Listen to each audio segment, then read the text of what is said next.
Government names new armed police chief, expands commercial role of security printing centre. Nepali Congress Parliamentary Party leadership decision completes Constitutional Council, paving way for Chief Justice appointment process. Authorities demolished 1,272 encroached structures across Kathmandu Valley in coordinated land recovery drive. BP Highway reopened after flood damage, repairs as temporary diversions restored, and permanent reconstruction work continues in Roshi River. Iran's Foreign Minister Abbas Araghchi visits Russia for high-level talks as Tehran shifts diplomatic focus amid tensions with the US. And government bars NFA officials, including President Pankaj Vikramnewang, from foreign travel amid sports governance action.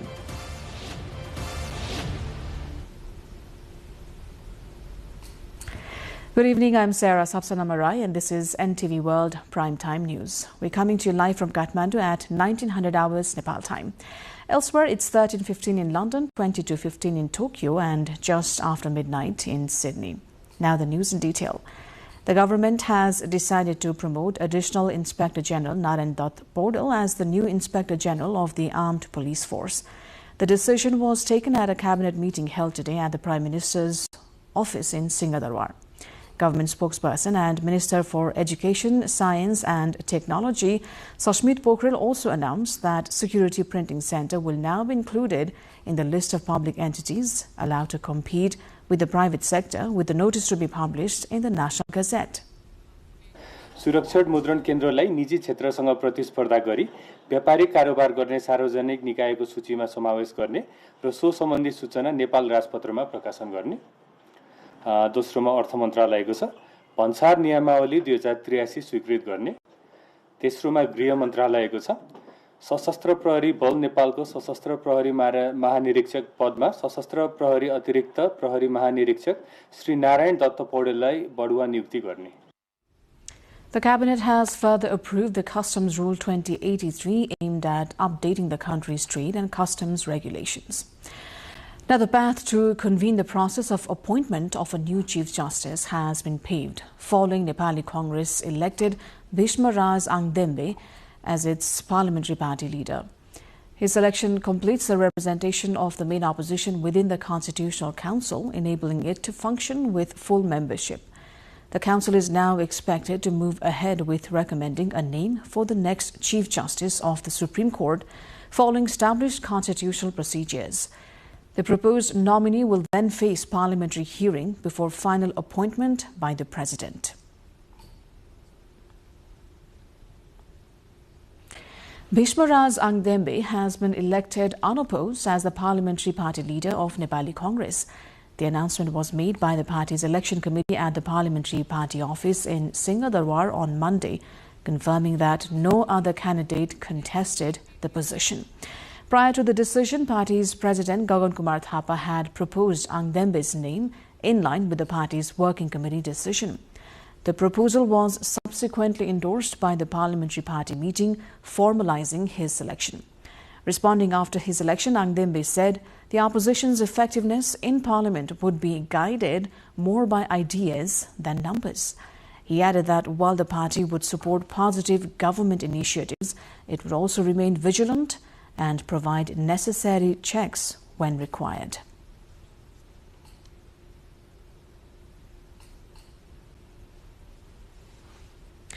The government led by Balendra Shah has completed 30 days in office, marking its first month with a series of major policy announcements and administrative reforms. On the day of the oath-taking, the government had endorsed a 100-point governance reform agenda and committed to implementing recommendations of the Karki Commission report, setting the tone for administrative restructuring and accountability. From the second day, the administration shifted focus toward political accountability, initiating investigations into alleged misuse of authority involving several former high-profile leaders, including former Prime Minister K.P. Sharma Oli and former Home Minister Ramesh Lekhak. In the education sector, measures were announced to depoliticize universities, including restrictions on political student organizations and trade unions, along with directives for non-partisan academic governance. Key public service reforms include the launch of a night bus service in Kathmandu aimed at improving urban mobility, especially for women and daily commuters. Administrative changes feature a zero pending file policy, reduction of ministries from 22 to 17, and financial reforms including revised salary cycles and cuts in fuel allowances. The government has also launched a land recovery campaign in Kathmandu and Pokhara, removing unauthorized structures from public land. We're going for a short break here. More news coming up. Do stay with us.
You're watching NTV World and this is Primetime News. Welcome back. Authorities have demolished 1,272 houses and sheds built on encroached government and public land across 4 locations in Kathmandu Valley as part of an intensified land recovery drive. The coordinated operation was carried out over 2 days in Thapathali, Gairigao, Baneshwar, Jadibuti in Kathmandu and Manohara in Bhaktapur. According to police records, a total of 1,650 structures were identified in these areas.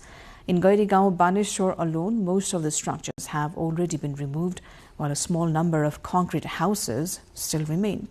In Manohara, demolition work was partially halted due to rain, but authorities say remaining structures will be cleared soon. Officials also confirmed that hundreds of residents displaced during the operation have been moved to safe locations. In Thapathali, families affected by the demolition have been temporarily sheltered with support from Kathmandu metropolitan city. Authorities say the campaign will continue until all illegal settlements on public land are fully removed, while ensuring arrangements for those affected. Our colleagues sought expert insights on long-term urban planning solutions to prevent recurring illegal settlements along riverbanks and public land. Here is what former Secretary and Urban Planner Kishore Thapa had to say. Due to the lack of land use planning in our urban areas, since we are not following and enforcing the land use planning of Kathmandu Valley, although it exists in paper, and since once we do not allocate any land use in a particular piece of land, it becomes unattended. And the squatters, the poor people, they are tempted to stay in those areas by encroaching that public land. So it is basically a lack of land use planning initiatives on the part of the government. So once we designate appropriate land use in each and every part of the city, that area can be used for that particular use, and these the squatters they cannot encroach in that area. So land use planning is very, very important for us. The Ministry of Urban Development says the relocation of residents living in high-risk and unsafe settlements is progressing smoothly, with arrangements being made for their immediate safety and basic needs.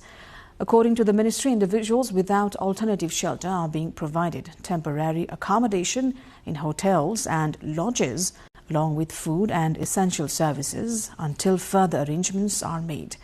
Security personnel have also been deployed to assist affected residents and coordinate transport, including relocation support to Dasrat Stadium area in Tirupureshwar. Officials say records are being maintained at the holding centres before arranging further accommodation through hotels and transport services. Kathmandu Valley Development Authority has stated that initial efforts focus on clearing high-risk settlements, followed by identification and long-term settlements of land lease families. Meanwhile, Kathmandu Metropolitan City has announced psychosocial support and recreational programs for children relocated to holding centres to help reduce stress and emotional impact. The BP highway, which had been obstructed since Saturday evening, has now resumed operations after reconstruction of temporary diversion structures. The road was blocked after floods in the Roshi River on 12th of April washed away several diversions, causing major disruption for passengers and daily commuters. Although some sections were temporarily restored yesterday, rainfall in the evening again damaged those structures, halting traffic. According to Bhaktapur Road Division Office, permanent reconstruction work is currently underway, while temporary diversions have been used to resume traffic flow. Authorities say the highway is expected to face fewer disruptions in the coming days as permanent structures under the BP Highway reconstruction project progress. Concerns are growing over the impact of social security allowances on Nepal's indigenous Raute community, known for their nomadic lifestyle and unique cultural identity. Once believed to avoid touching money due to cultural traditions, the Raute are now increasingly dependent on government cash distributed through local municipalities. In Dailek, Guras Rural Municipality recently distributed over 15 lakh rupees as allowance to 132 Raute individuals. Officials say while the support is meant for welfare, it has also led to unintended consequences. Community leaders and observers report rising alcohol consumption and growing dependency, with fears that traditional skills and lifestyles are gradually being eroded. Social organizations working in the region say lack of a clear long-term government strategy is making it difficult to address these challenges effectively.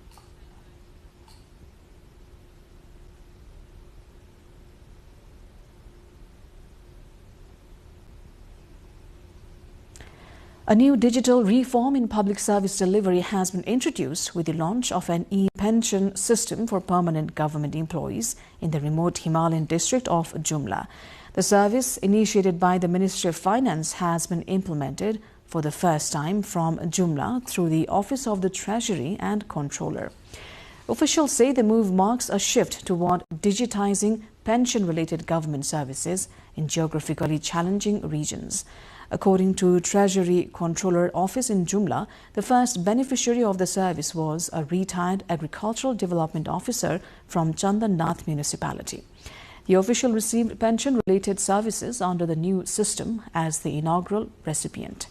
Under the e-pension system, retired employees can now access their pension authorization, accumulated leave encashment, and medical expenses through a single integrated process, eliminating the need to travel to Kathmandu for procedures. Officials say the new system is expected to significantly reduce both time and financial costs for retired civil servants while improving service efficiency. The Treasury Controller Office has stated it was working further to expand digital public service delivery in the region. The government has unveiled Energy Consumption Growth and Export Strategy 2083, setting an ambitious target to generate 24,500 megawatts of electricity by the fiscal year 2092-93 through combined investment from the public, private and government sectors. The strategy includes ongoing, planned and ready-to-build hydropower projects, along with expanded focus on reservoir, semi-reservoir and low solar energy developments. Key projects such as Raghu Ganga, Upper Modi A Upper Modi and Upper Trishuli 3B are expected to be completed in the coming years. It also outlines plans for 1,000 megawatt of solar projects by 2085, alongside expansion of transmission infrastructure, including 14 domestic and 10 cross-border transmission lines, aiming to strengthen supply, exports and energy trade. International news coming up next. For now, a short break.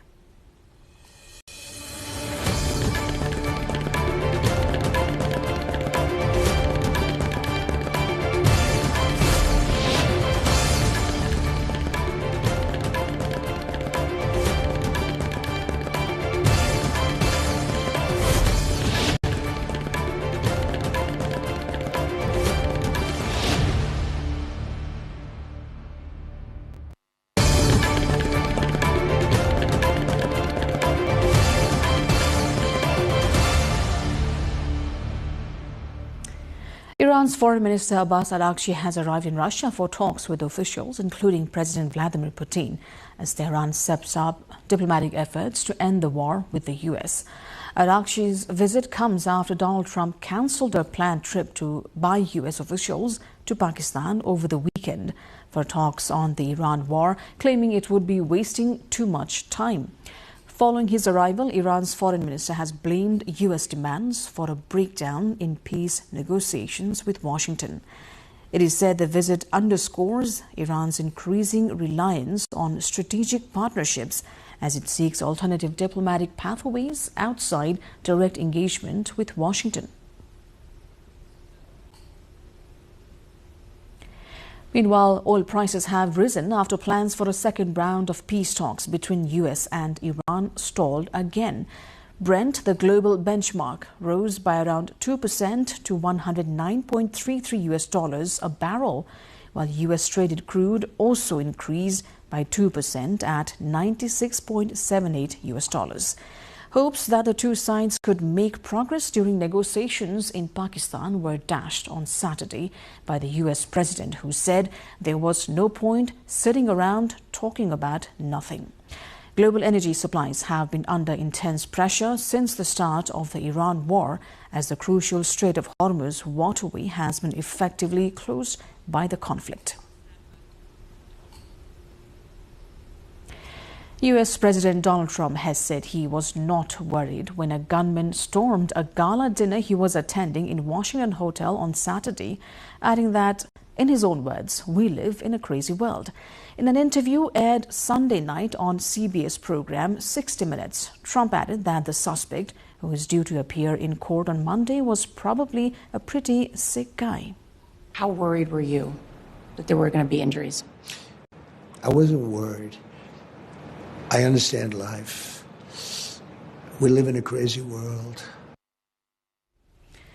Members of the Stop Trump coalition staged a costumed protest outside the gates of Buckingham Palace as preparations continued for a state visit by King Charles III and Queen Camilla to the United States, which is scheduled to begin later on Monday. Stop Trump coalition spokesperson Jake Atkinson condemned the planned meeting, saying it was inappropriate for the king to host or meet what he described as the warmonger-in-chief.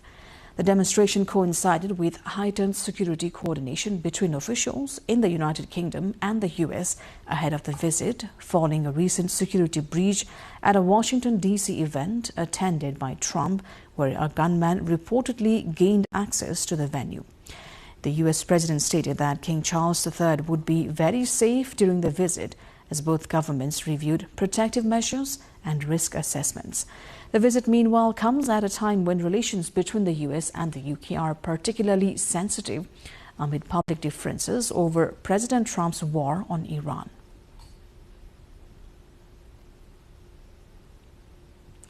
More from the international front and sports update also coming up after this short breather.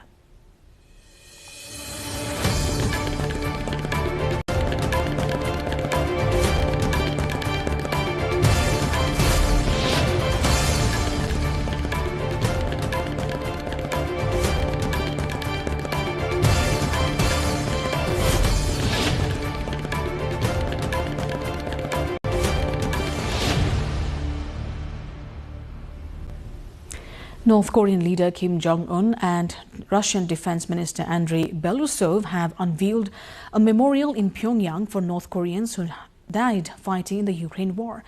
Military jets flew overhead and white balloons were released into the air as Kim and Belousov unveiled a statue and opened a memorial museum.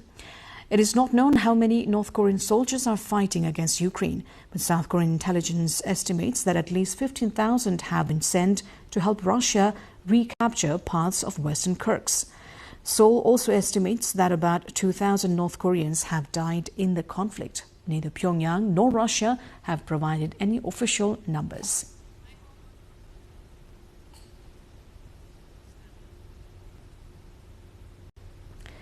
A Sri Lankan court has remanded 22 Buddhist monks arrested in connection with a major narcotics seizure at Bandaranaike International Airport, in what authorities have described as the largest drug bust in the airport's history.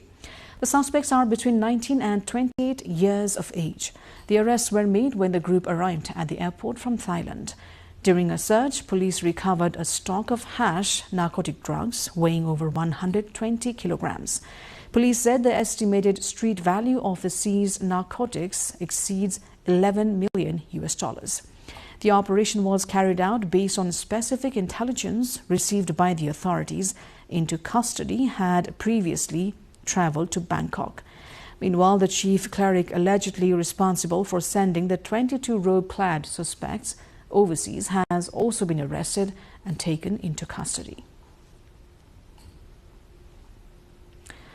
Citizens of the small Swiss canton of Appenzell-Innerrhoden gathered in a traditional open-air assembly to elect local leaders and judges by a public show of hands, maintaining the centuries-old Landsgemeinde system.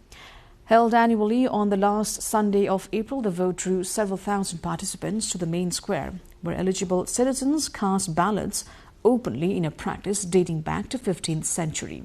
The system remains one of the last examples of direct democracy conducted in person in Switzerland. Angela Koller, the first woman elected as Landesmann, took part in the proceedings alongside residents, marking a milestone in the canton's political history. The gathering highlighted the continued relevance of traditional governance systems in modern Europe, even as most democratic processes have shifted towards secret ballots and digital administration.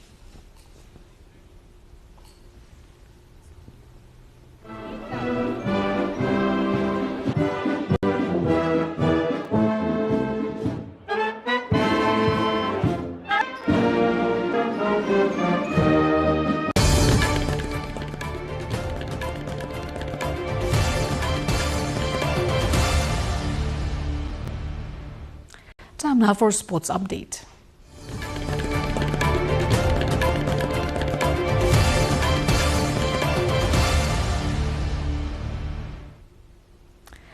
The government has restricted foreign travel for 24 officials for the All Nepal Football Association, including President Pankaj Bikramnemwang and other office bearers and staff. The Department of Immigration placed them on a blacklist following a recommendation from the National Sports Council. According to officials, the decision was taken through the Ministry of Youth and Sports and the Ministry of Home Affairs. The move comes amid concerns that suspended officials could travel abroad during ongoing administrative actions within the football governing body.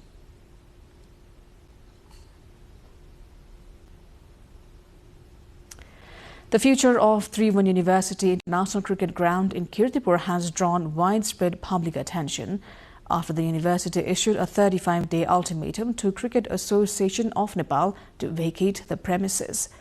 The directive came as part of a land recovery initiative following a university committee report raising concerns over the continuity of international cricket at the historic venue. The ground, which has hosted numerous international matches and currently features in a tri-nation ODI series involving Nepal, UAE, USA and Oman, remains a key sporting hub in the country. However, addressing the growing uncertainty, government spokesperson and Minister for Education, Science and Technology, Sasmit Pokhrel, clarified the stadium will not be demolished. Speaking at a cabinet meeting, the minister said a new lease agreement will be prepared between the university and CAN to ensure continued use of the facility. आज मेरो बिहान त्रिभुवन विश्वविद्यालयको उपकुलपतिज्यूसँग मेरो बैठक पनि थियो। Registrar रेक्टरज्यू विसीज्यू सबैजना आउनु भएको थियो। बसेर सकारात्मक कुरा भएको छ। त्यसो खाली गराउने त्यस्तो उद्देश्य होइन। त्यो लिज सकेको हुनाले त्यो लिज अग्रिमेन्ट फेरि गर्नुपर्ने छ। सकारात्मक कुराकानी भएको छ। फेरि नयाँ खालको लिज अग्रिमेन्ट सहित त्यो आउँछ। त्यसमा कुनै पनि समस्या छैन। भत्किदैन राज्यको यत्रो लगानी भएको छ। तपाईले भनेको जसरी नै दुईटै राज्यकै निकायहरू हुन्। त्यसले गर्दाखेरि त्यस्तो भत्किने गर्ने हुँदैन। लिज सकेको लिजलाई फेरि एकचोटी नयाँ अग्रिमेन्ट चाहिँ गर्नुपर्छ। The minister emphasized that both institutions are state-linked entities and the matter will be resolved through a structured and legal framework going forward. Sebastian Saul made history at the London Marathon by becoming the first athlete to run a sub-2-hour marathon in a competitive race. The 35-year-old Kenyan crossed the line to win in 1 hour 59 minutes 30 seconds, more than 1 minute faster than the late Kelvin Kiptum's previous record of 2 hours 35 seconds set in 2023. The great Eliud Kipchoge became the first man to run a marathon in under 2 hours in 2019, but that was not record eligible as it was held under controlled conditions. Already on world record pace as he crossed the halfway mark in 1 hour 29 seconds, Saul was able to speed up over the second half of the race to run even faster than Kipchoge's time. On the same course, Ethiopia's Styx Assefa defended her women's title and set a new women-only world record of 2 hours 15 minutes 41 seconds, making it a day of double historic achievement on the streets of London.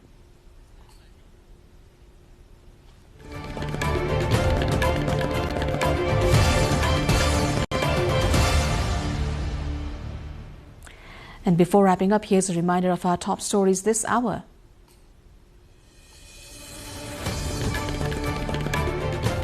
Government names armed police chief, expands commercial role of security printing center. Nepali Congress Parliamentary Party leadership decision completes Constitutional Council, paving way for Chief Justice appointment process. Authorities demolished 1,272 enclosed structures across Kathmandu Valley in coordinated land recovery drive. BP Highway reopened after flood damage, repairs as temporary diversions restored and permanent reconstruction work continues in Roshi River section. Iran's Foreign Minister Abbas Araghchi visits Russia for high-level talks as Tehran shifts diplomatic focus amid tensions with the US. And government bars ANFA officials, including President Pankaj Vikram Limbang, for foreign travel amid sports governance action.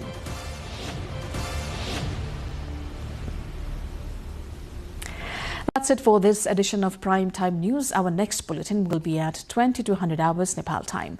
Do join us through our social media and also get the latest update from our official website, nepaltelevision.com. I'm Sarah Sapsanamarai. Thanks for staying with us. Have a wonderful evening ahead.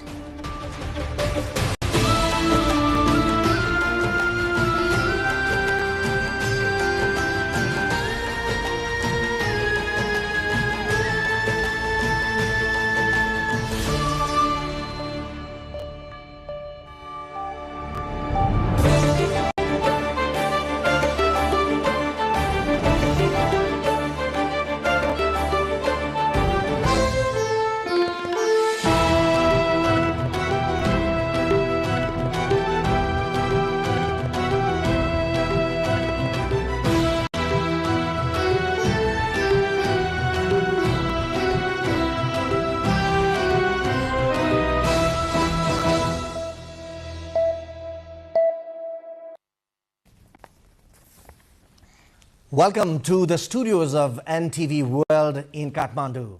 Public Service Broadcasting PSB Nepal's new initiative to make Nepal more visible and audible to the global audience. Welcome on board.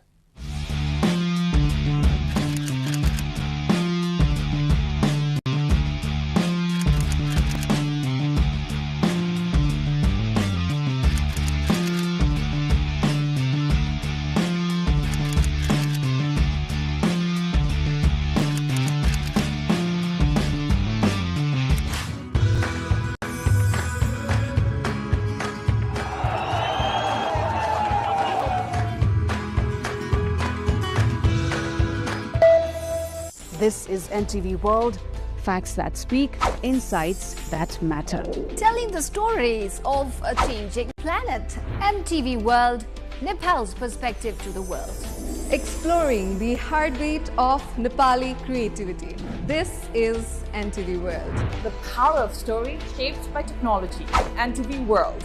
Unearthing Nepal's hidden heritage. Discovering the timeless Nepal.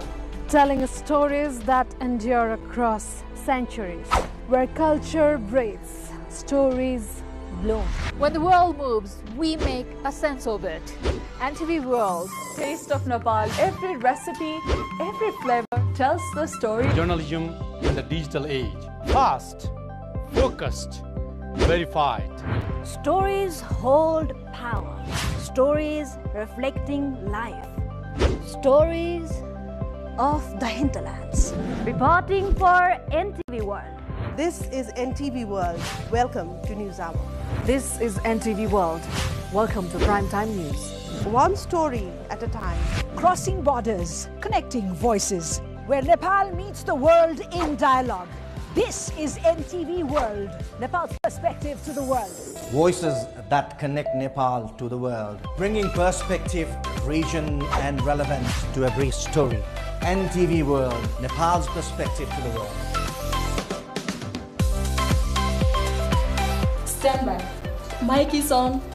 3, 2, 1, cue. We are NTV World.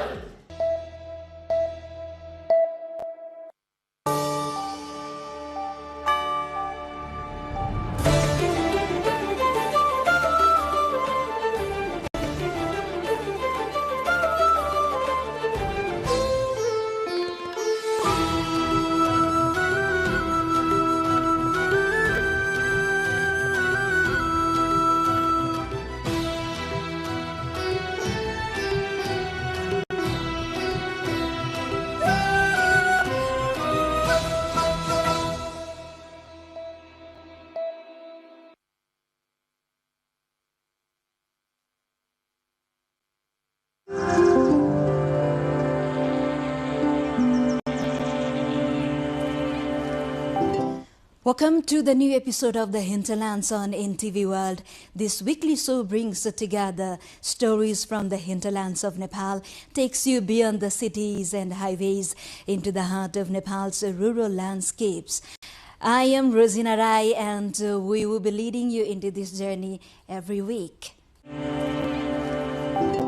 Tonight we begin with a 300-year-old traditional Hanuman dance from Baglung in Western Nepal. An interesting fact is that this ancient dance was performed again after a 9-year hiatus. Preserved for centuries by the Newar community, local conservation councils and other stakeholders are now making efforts to propose its inclusion in the UNESCO World Heritage List. A report.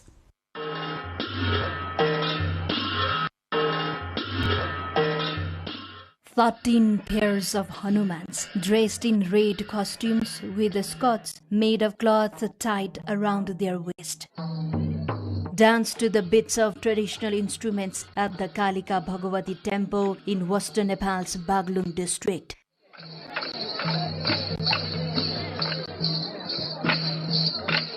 These youths embodying the spirit of brahmacharya, self-restraint and purity, perform as a Hanuman in a centuries-old Hanuman dance. The age-old tradition was revived after a 9-year gap. While dancing, they strictly follow rhythmic patterns. It is a traditional Newar dance on the Ramayana, embodying the courage, discipline and devotion of Lord Hanuman.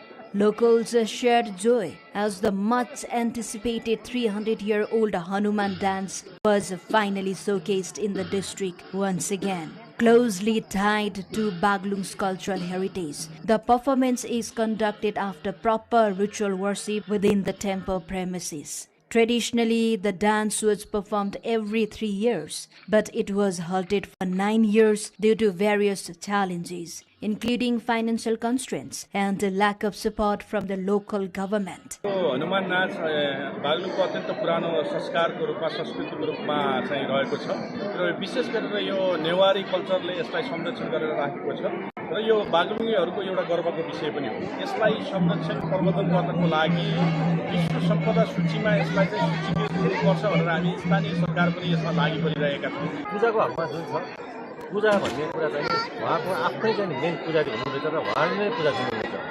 परिसर हामीलाई निस्केका छौँ, परिसरमा हामीले चाहिँ हरेक विषयलाई चाहिँ जोड्न सकिन्छ। This sacred Hanuman dance, preserved by the Newar community of Western Nepal as one of its oldest cultural traditions, is also being proposed for inclusion in the UNESCO World Heritage List. The records of the history show the dance first introduced in 1740 by Newar migrants from the Kathmandu Valley and has since become a cornerstone of local cultural identity. In recent years, there has been growing concern that tradition may lose their importance due to decline in intergenerational transmission.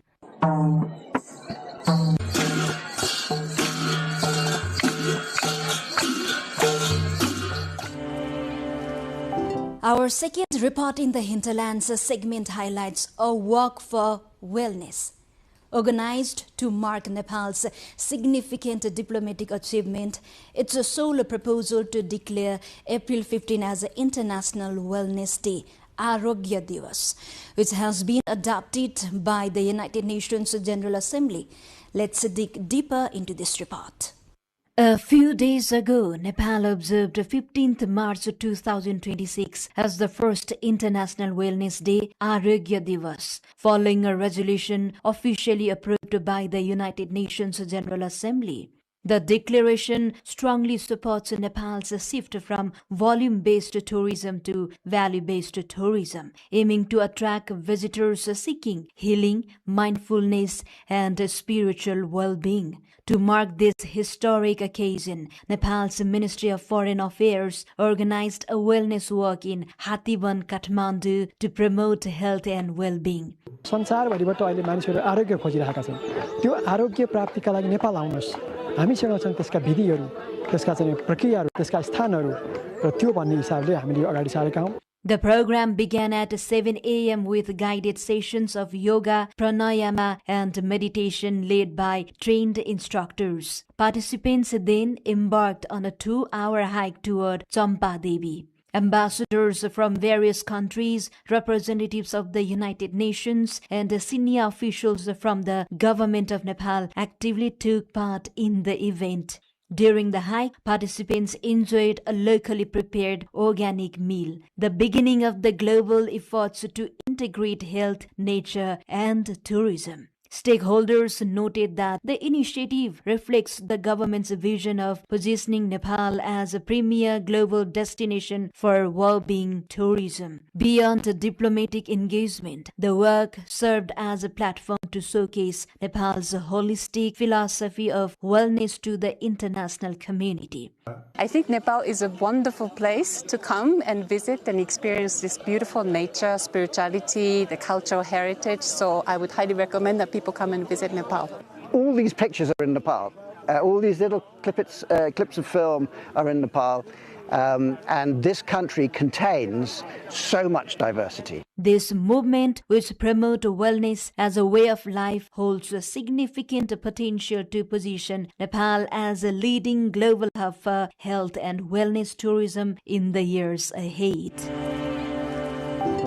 We now travel to Sudur Paschim province, where the Thatch-free roof campaign is being intensified, prioritizing improvised and high-risk families. The program aims to ensure safer housing and reduce risks such as house fires by replacing traditional thatched roofs with modern materials. Sarah Sopsanamarai explains more. Bodikidar Rural Municipality in Doti district in the far west of Nepal has accelerated Thatch-free roof campaign with the goal of ensuring secure housing in rural settlements to guide citizens toward modern and safe living conditions while reducing the hazards associated with traditional thatched roofs. The local government has prioritized distribution of corrugated zinc sheets. According to the rural municipality, priority is being given to impoverished families and those still living in vulnerable conditions under thatched roofs.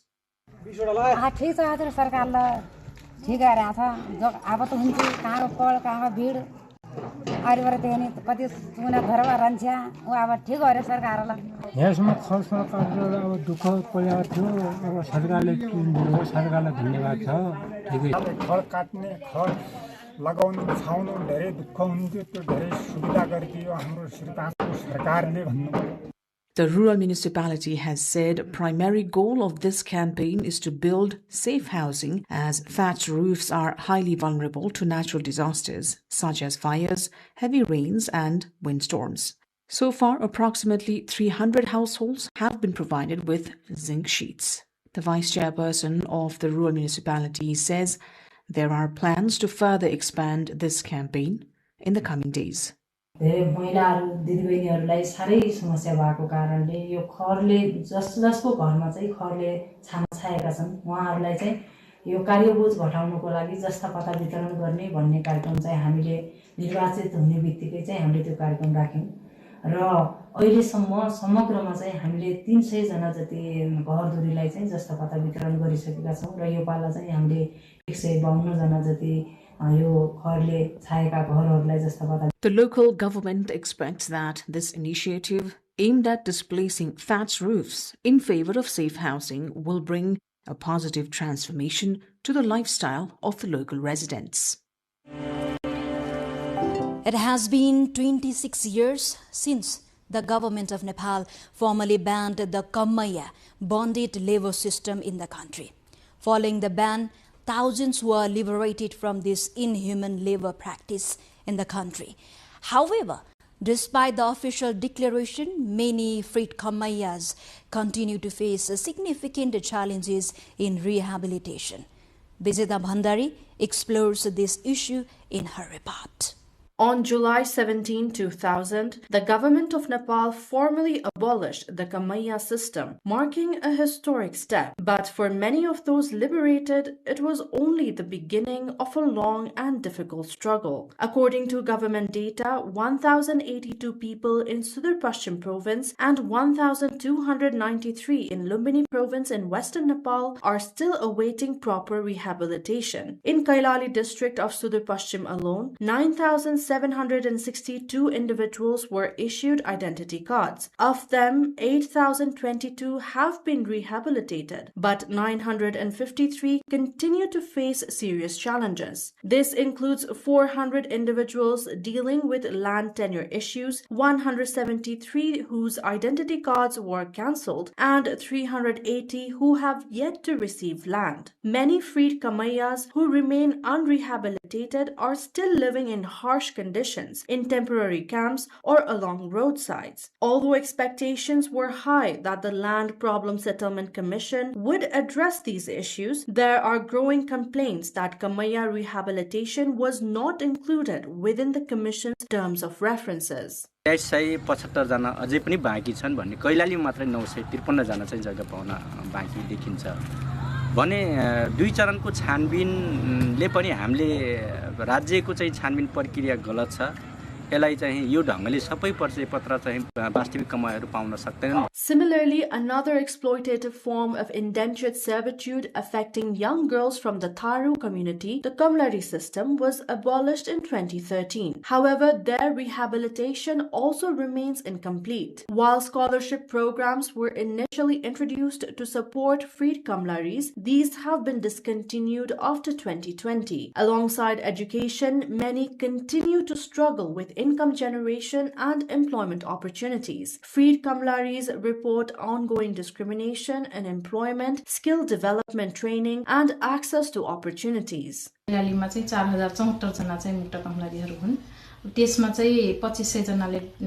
परिचय पत्र पाइसकेका छन् तर डाटाहरू update नभएको कारणले गर्दाखेरि 2500 भनिएको छ तर त्यो भन्दा अलिकति बढीले परिचय पत्र पाएको चाहिँ हामीले अनुमान गरेका छौं In 2019, the federal government transferred responsibility for the rehabilitation of freed Kamayas to local governments. Although the Sudur Pashchim provincial government introduced working procedures and directives, implementation at the local level has remained slow and largely ineffective. While few of Nepal's political parties have publicly issued apologies to marginalized and ostracized communities like the Dalit community, the situation of freed Kamayas and Kamlaris insists on much deeper reflection. It is pointed out that acknowledgement alone is not enough, as these freed Kamayas and Kamlaris still await meaningful rehabilitation and inclusion in the society.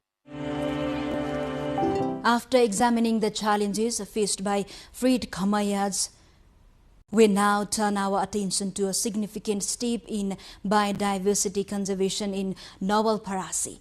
A total of 26 artificial ponds across 62 community forests are emerging as a strong model for biodiversity conservation. The construction of artificial ponds in various community forests of western Nawalparasi has intensified as the country enters the dry season. A total of 26 ponds across 62 community forests in the district have proven significant for wildlife conservation and forest fire control. With the increasing risk of forest fires during dry season, additional ponds are being constructed on a larger scale to help minimize potential damage. पटक त हामीले प्रदेश सरकारको तर्फबाट अभियानै चलायौं एक Voda एक पोखरी भन्ने खालको अभियान चलेको थियो अहिले आएर हामीले हरेक सामुदायिक वनलाई कम्तीमा पनि एउटा सामुदायिक वनमा एउटा पोखरी संरक्षित पोखरी बनाऊ ताकि त्यहाँ वन्यजन्तुलाई पानी पिउने सहज पनि होस् वन डडेलो नियन्त्रणको हिसाबले पानी पनि उपलब्ध होस् त्यहाँको माइक्रो क्लाइमेटको संरक्षण गर्ने हिसाबले पनि सहज होस् भन्ने हिसाबले पहल गरेका छौं हामी हरेक वर्ष संरक्षण पोखरी बनाउने गर्छौं र यो वर्ष पनि डिभिजन वन कार्यालयको पहलमा 11 वटा संरक्षण पोखरी बन्दैछ. This multi-purpose artificial water body also serve as a vital water sources for wild animals during peak heat time. Water scarcity in forest areas often forces wildlife to enter nearby settlements, leading to human-wildlife conflict and property damage. To address this issue, multi-purpose ponds are being developed through joint investment by community forest and the provincial government. The initiative aims to support wildlife conservation, reduce human-wildlife conflict, and improve forest fire management. Moreover, these ponds play a crucial role in reducing the need to travel long distances to access water, providing quicker response to forest fires. Overall, the construction of ponds in forest area is emerging as a strong model for biodiversity conservation in the country. The debate over riverbed excavation in Nepal remains a complex conflict between urgent development needs and severe environmental degradation, often leading to recurring legal battles and disputes between local and federal authorities. In this context, the Thatch District Administration Office has finally granted permission for the extraction for riverbed materials, as shortages have hampered construction work along the Nagdunga-Muglin Road section. The local administration of Thatch district has granted permission for the extraction of quarry and river-based construction materials from the Trisuli River for the under-construction Nagdunga-Muglin Road section. The administration has also directed that all extraction activities must strictly follow environmental impact assessment and initial environmental examination. र निर्माण सामग्री आपूर्ति पनि सुचारू होस् काम चाहिँ अवरोध हुनु भएन। Previously, the collection of materials from the Trisuli River, nearby quarries and streams had been halted due to protest from local residents. Concerns over the environment and social impacts of unregulated extractions, including the drying up of water sources and the damage to religious and public structures, were also the reason for the restriction. The shortage of sand, gravel and stone had severely affected road upgrading work, bringing construction activities almost to a standstill. Following discussions among concerned stakeholders, all parties have now reached to an agreement to allow controlled and systematic extraction of construction materials. The agreement was made in consideration of the increased risk of transport disruption during the monsoon season. With the new agreement in place, construction is expected to regain momentum as the local supply of materials become more accessible. Under the agreement, materials will be extracted only from designated locations and in specified quantities under the supervision of local authorities. All activities must ensure that public spaces, religious sites and bridges are not harmed. Beyond the cities and the headlines, real lives continue to unfold. Stories shaped by struggle, strengthened by resilience, and carried forward by hope. This is the Hinterlands, and we will be back next week with more stories from the heart of Nepal. Do follow us on our website, nepaltelevision.com, social media handles, and YouTube channel. Thank you for joining us. Goodbye for now.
During Lichevi period, Chango Narayan was also known as Dola Shikhar, which refers to a mount or hill in the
this two-storied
We have Jaco Dutoy with us, the UNESCO representative to Nepal. He has traveled across our sites, met our makers, and seen the heart behind our culture. Today we get into what he has discovered about Nepal along the way. So Jaco, you've been here for 6 months in Nepal, right? That's correct. Yes. So would you like to share to our audience where have you been and what have you seen in Nepal?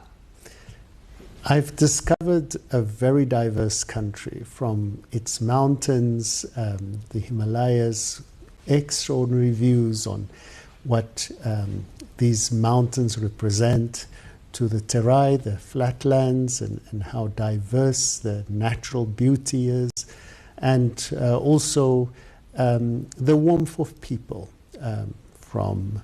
I think of Chitwan. I met some young digital creators that want to tell a real story about what Nepal is.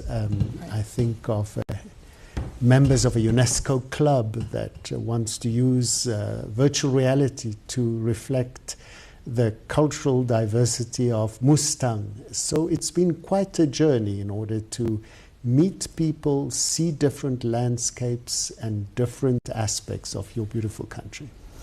So you've been to Chitwan as well? Yes, Chitwan was, I have to say, one of my favorite places. It's, of course, a natural World Heritage Site with such varieties of species in terms of plants, in terms of birds, in terms of animals.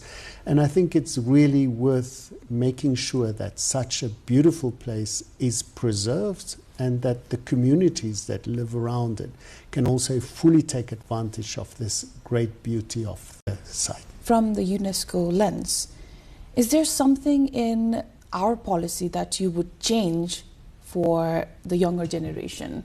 One element I think that could be of interest is specifically related to the cultural industries that are not recognized as such yet. There's a UNESCO convention on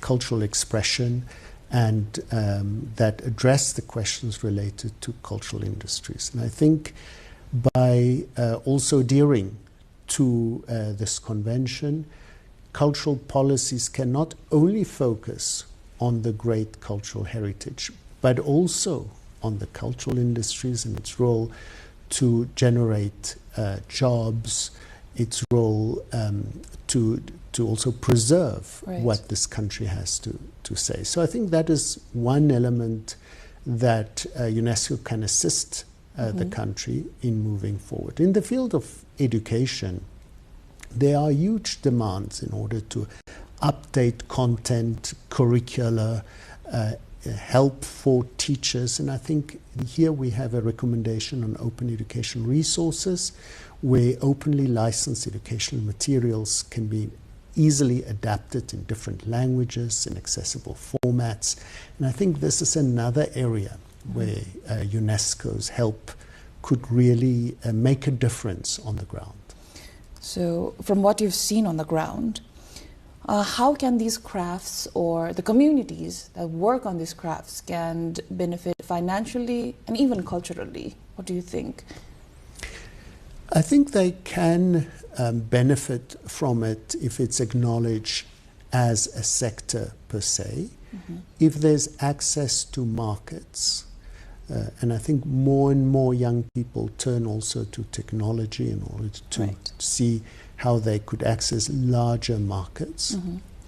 I think if there are also standards and opportunities to standardize some of the products so that when it comes to export or selling it, that it adhere to some international standards is another very important field. And there are still lacks of skills. If you look at the traditional craftsmen or craftswomen, they do not necessarily have the skills to sell their products. They know how to make it, but not necessarily how to sell it, how to market it, how to budget and to manage an enterprise. So I think these skill sets and enlarging also the skill sets of those working in this field are all fields that that are necessary in order to really take full advantage of this field. Yeah. So is there a community that you would like to spotlight today that could flourish from culture and these crafts economically and culturally with their heritage being preserved? Recently, I think 2 weeks ago, UNESCO reached out to a community in Tame where we helped them to document their intangible heritage. Right.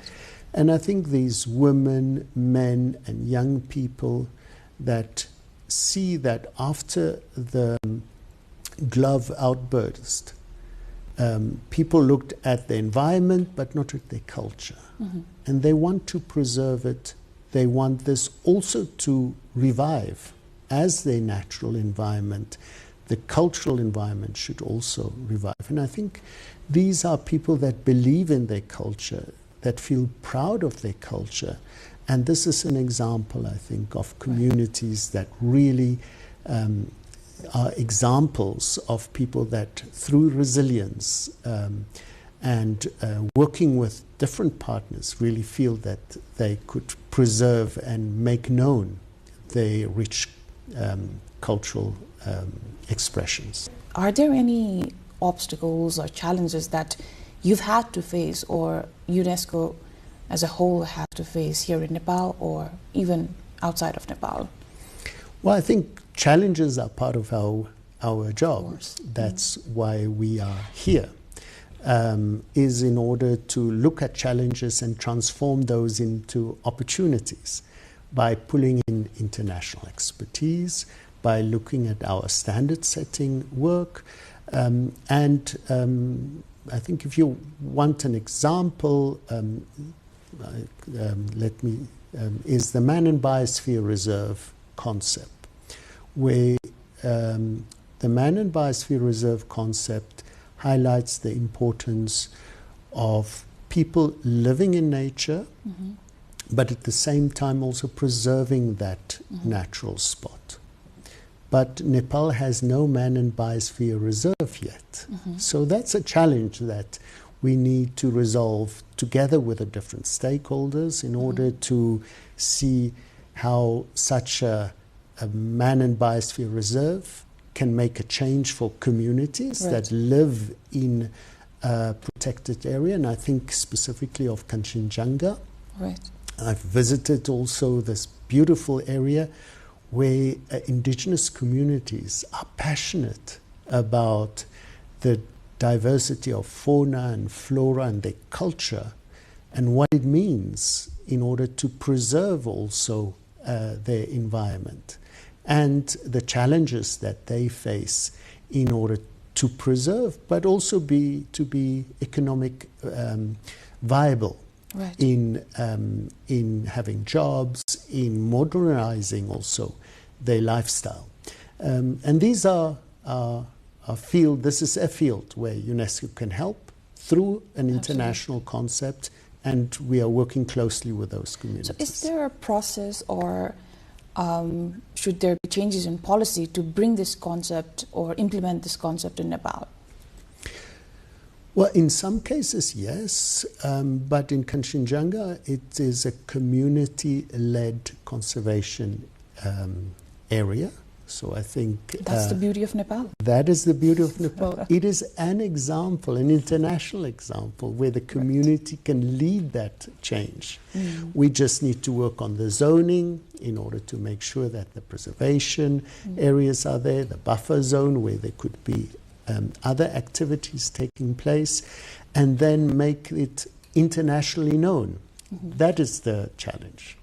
So while we talk about indigenous communities and nature, so are we risking or losing authenticity while trying to modernize or in the process of urban development? What do you think? It is possible to lose the authenticity. But I think that there are examples in Nepal where this authenticity has not lost its specificity. And I think of Bhaktapur, for example, the beautiful squares that you have where after the earthquake, for example, it was rebuilt. There's particular attention to the original materials that were used in the reconstruction efforts. So I think this is a good example.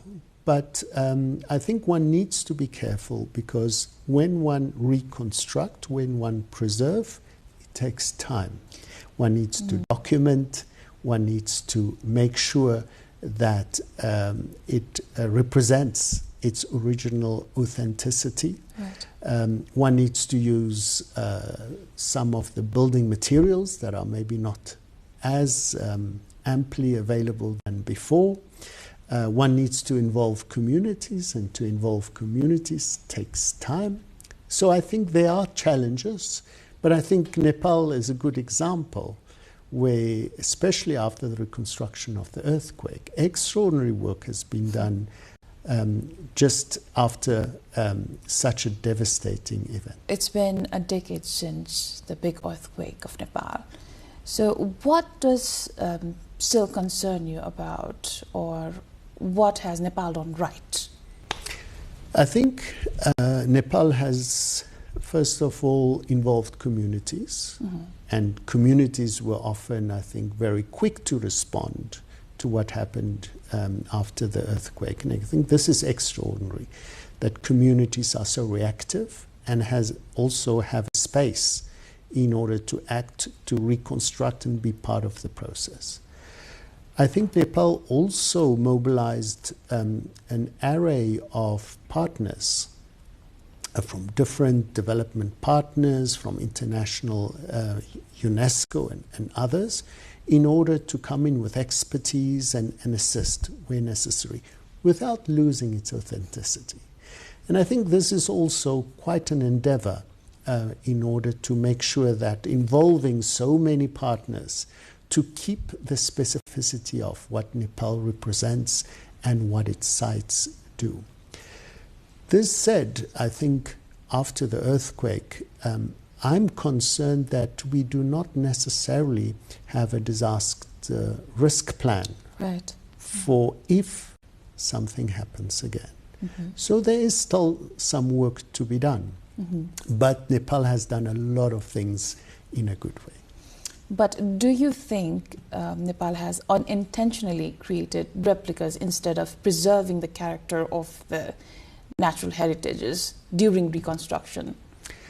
No, I think there's been quite an effort in order to take into account new knowledge that have been generated through research, looking at disaster plans and integrating these the findings of these findings of this research into the reconstruction mode, and making an effort to reuse, I think, also some of the older materials that have been used before. Okay, let's move on to education. Education is also a part of UNESCO. So what has UNESCO done for Nepal in the field of education? Yes, UNESCO work within the UN family together with other UN agencies such as UNICEF and others in advancing education. And our work has concentrated on looking at informal education and education systems, looking at local education plans, and localizing curricula, training and other elements in the education system at local level, looking at the technical vocational education and advancing those elements, and also the higher education sector, looking at standards in terms of higher education references that need to be integrated within the system so that higher education qualifications in Nepal can be acknowledged also can also be acknowledged outside of Nepal. So I think we have an array of work to be done while we are the lead in the Sustainable Development Goal 4, that is on education. We work with others, the rest of the UN and other development partners, and we innovate. I think just yesterday we got additional assistance from Norway to work with UNICEF in a greening education initiative. And this is exciting in order to see also how a concept like greening education takes root in Nepal and also contribute to the well-being of your citizens. Absolutely. And it should start from Nepal as well. There could be many examples. But as a UNESCO representative to Nepal, what do you think are the biggest gaps in education that Nepal has to overcome to achieve inclusive education? In a recent midterm review of the education sector plan, I think several challenges have been highlighted. I think, first of all, looking specifically at some disadvantaged groups that are still in a disadvantaged position, either because of their language or because of them living with disabilities, Right. or them living in certain geographical areas that do not perform as well as others. So I think this is one challenge in order to have education for all. Secondly, I think there's also a challenge in terms of motivating teachers and upscaling teachers' proficiency in new skills that come up every day. Right. And this is another field that UNESCO can play a role together with other development partners in order to make sure that our teachers are good teachers that are up to date in their skills. And I think in terms of the use of data to influence policy and planning, much more can be done in order to make use of the data that is collected and to collect data in a more systematic way. And lastly, I think so many challenges still exist in the use of new technologies. Right. And making use of these new technologies in the classroom. As we talk about new technologies, is UNESCO helping to adapt education in Nepal through AI, learning tools, or skills development? Are there any projects, or have you done something? So a few examples of what UNESCO has done. I think the first one is the ICT Master Plan in education, where we contributed through our international standards also in shaping this ICT Master Plan. Secondly, in the informal education sector, we looked at specific competencies in technologies for the teachers in the informal education system. And thirdly, after a recent meeting with the Minister of Education, we talked also about UNESCO's competency framework for the use of AI in the classroom. And many opportunities, but also pitfalls exist in this field. Right. And this is a new field, I think, that we are ready to assist Nepal in. So as you might have seen that these realities on the ground, Nepal does face a huge amount of climate injustice. So what does the resilience of the Nepali people tell you? I think there's a lot of innovation. And again, let me turn to the green schooling initiative through eco clubs, for example, where young people are engaged and they feel that they have to do something in order to contribute to a more resilient Nepal as it relates to natural disasters. The stories that one hears from young people that suffer but are also ready to do something and feel a responsibility to change things also in the way that we consume, in the way that we manage waste, and many other fields, really tells us that that resilience starts from a very young age. But much more can be done to institutionalize that and I think to scale up those initiatives. Do you have any examples, or have you seen few communities that have protected heritage better than any kind of policy or institution? Well, I think on the 8th and 9th of September, we've seen how citizens themselves protected the Ministry of Culture, the National Archives. And I think this tells a story about Nepalese, where they feel that they need to preserve their culture in spite of having differences. They actually have a responsibility towards the preservation of cultural heritage. So I think this is a good example where artists, those engaged in the field of culture, really stand up and say, we want to protect our heritage. And for me, that's a good example. Absolutely. So is there any place or heritage site that still fills you with awe in Nepal? There are so many sites, and I think it's difficult to lift out one. I really feel that the Himalayan mountains are extraordinary, and its majesty its presence is something that one cannot see anywhere else in the world. I was hiking 2 weekends ago, and I could just see this range of beautiful mountains. But at the same time, I think it reminds us also of the vulnerability of this. If we do not work on its protection, if we do not work on involving communities in its preservation, it will not be there for always.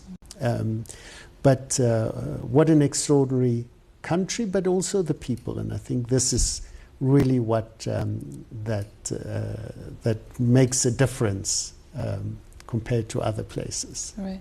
So after your time here in Nepal, what is the one image of Nepal, heritage sites or people that will stay with you forever? Well, as I've only been here 6 months, I can have one example, and I'm sure I'll have more, and that is the people that participated and pulled the chariots in Lalitpur. And I think that shows the engagement of Nepalis in who they are, the devotion, by believing also in this ancient tradition, and resilience. It seems to be quite heavy to pull such a huge structure. And I think this shows how people and culture are one, and that this living heritage is part of Nepal. And I think I will not forget that image where this huge carriage is moving forward because of the effort of people. What do you think Nepal can learn or change or adapt from what other countries are doing in the field of conservation, preservation, or even reconstruction? Well, I think it's an evolving field, and there's a lot of innovation happening elsewhere.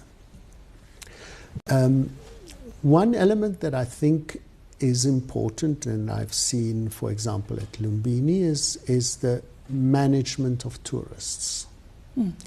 Is to, I think, really invest in training and plans that manage tourists, different kinds of tourists that come to Lumbini as an example, and how to deal with it.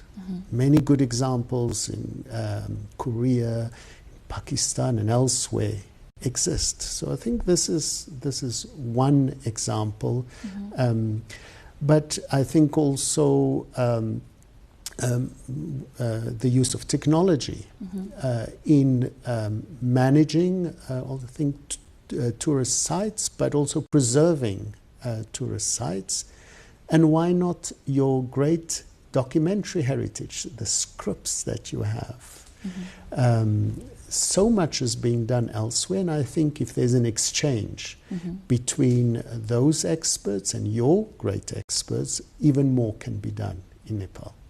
Okay, so before wrapping up, I want you to tell the audience your to-do lists here in Nepal, and what would you like to see, maybe adventures, the foods you want to eat, the cultures you want to spend time with. What do you want to do? Please tell our audience. So from a personal perspective, I think the Yomari food has been put on the National Intangible Heritage Site, so I haven't tasted that yet. I would love to taste the Yomari food. Secondly, I think the trekking experience is something that I haven't done. I've done hiking, but not trekking, and it seems extraordinary, and also interacting with the different communities that are there. And then thirdly, you have beautiful rivers, and each time that I pass at places where you can see river rafters, I think I have to be one of those that take advantage of this adventure in your country. So thank you so much for joining us. Real pleasure to spend with NTV World.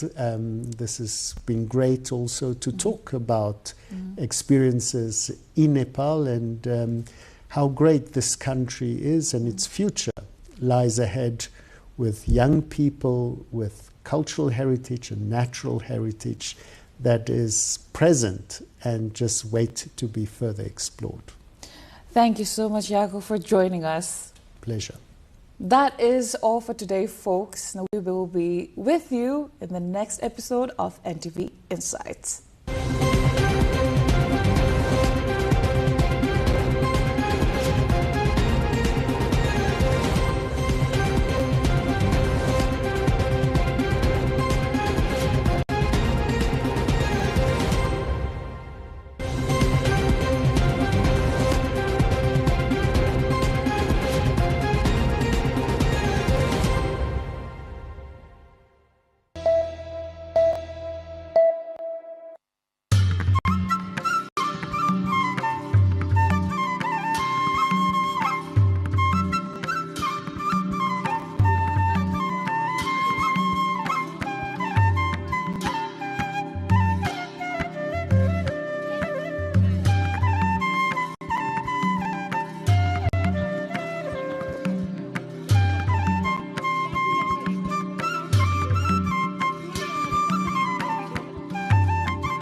Are you interested to know about Nepal and its major tourist destinations?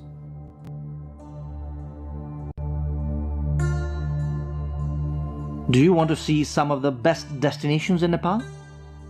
Are you the one who enjoys nature, culture and adventure? If yes is the answer, then come with us. We are introducing you to the tourism heaven of Nepal, the Gandaki province, and the exotic destinations.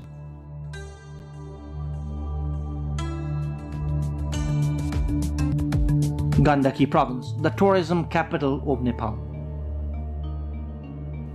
Gandaki province is very rich with natural diversity and tourism potential.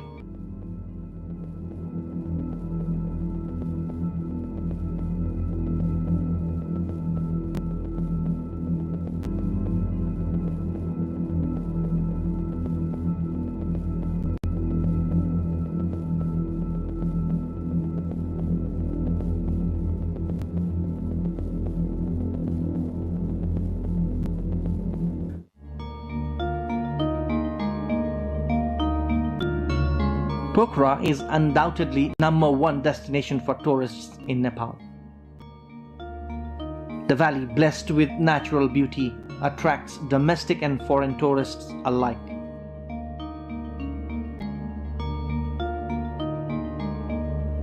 You must have already visited Pokhara. If you haven't or planning another trip, then these are some of the must-go places in Pokhara. The first attraction in Pokhara is the Feva Lake.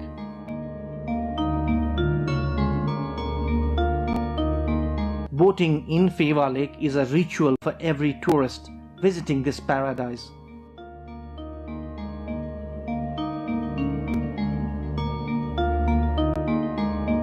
The Tal Barahi temple at the center of the lake adds to the beauty of the place.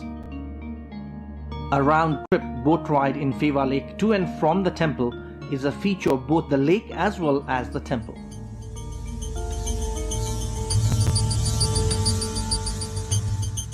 Separate boat ride, watching the reflection of Mount Machapuchre on the lake and fishing spice up the Feva experience.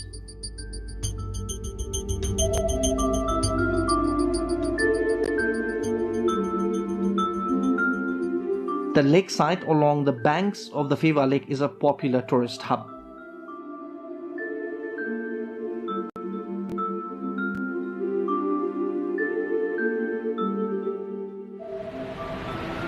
Many tourists in Pokhara choose Devi's Fall as their second destination in Pokhara. The water from Feva Lake exits towards Seti River through the Gupteshwar cave from this Devi's Fall. The mighty water stream rushing deep down into the gorge, covered by water vapor, is a magical sight.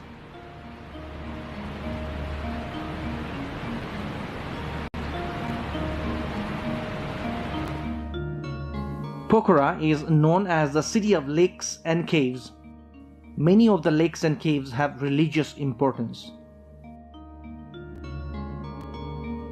This is Gupteshwar cave at Chorepatan area. Inside the cave, the idol of Lord Shiva is a well-known pilgrimage. Further inside the cave, one can see the Devi's Fall. Mahendra Cave is another famous place in Pokhara, and nearby is another well-known Chamere cave. Both the caves can be visited together.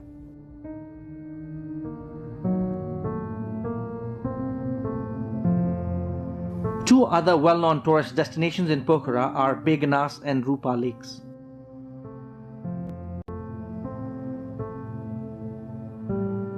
Fresh fish of Begnas lake is a sought-after delicacy. Rupa lake is just round the corner beyond a small hill towards the eastern edge of Begnas lake. Away from the hustle and bustle of the town, Begnas and Rupa lakes cannot be taken out of a tourist's itinerary.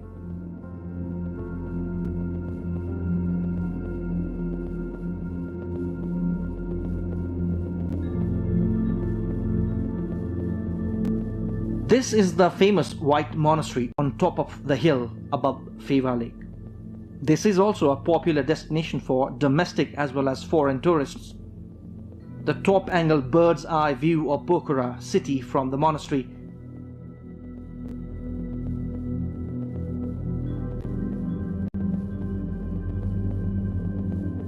is a sight to behold.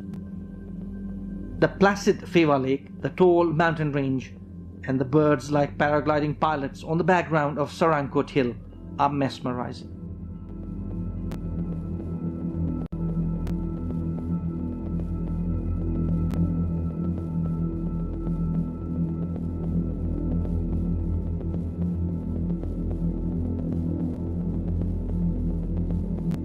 The Bindabasini temple in Pokhara is a famous shrine in Nepal. The best route to visit the temple is on the way to Sarankot. Devotees throng the Bindabasini temple, which is atop a small hill with panoramic view of Pokhara city. The Bindabasini temple is famous among the Hindus across the country.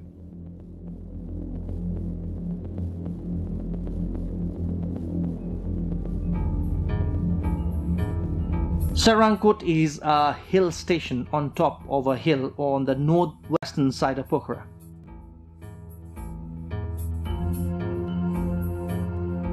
A must-go place to see the majestic Mount Machapuchre and Mount Dhaulagiri in the Annapurna range in front of the eyes, and also the Pokhara and Leknath cities on the other side. Sarangkot is synonymous to paragliding in Nepal. Taking off from the Sarangkot hill, one can enjoy the panoramic mountain range in addition to the bird's eye view of Pokhara city. Ultralight and zip flyer offer a thrill to adventure seekers in Pokhara and are becoming major interests for tourists. Other places, including Swarak in Sangja, have the potential to be world's best place for paragliding. First time in Nepal, Paragliding Accuracy World Cup was held at this place, situated at Mahapur of Virkot municipality of the district. The place drew global attention after the event. Pokhara, famous tourism destination of the country. Majority of locals engaged in tourism industry. The city of lakes and caves, hub of aviation sports. Some major destinations: Lakeside, Feva Lake and Tal Barahi Temple, Begnas and Rupa Lakes, Mahendra Gufa.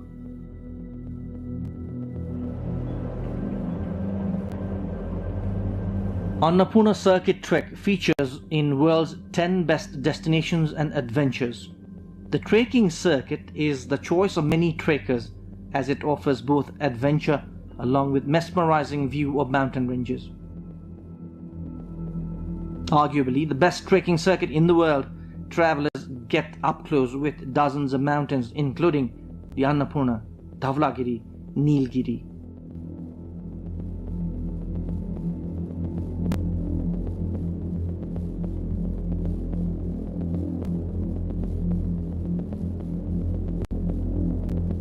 Annapurna circuit ideally is a 14-day trek. The circuit passes through Lamjung, Manang, Mustang and Myagdi district, including Thorangla Pass as the highest point.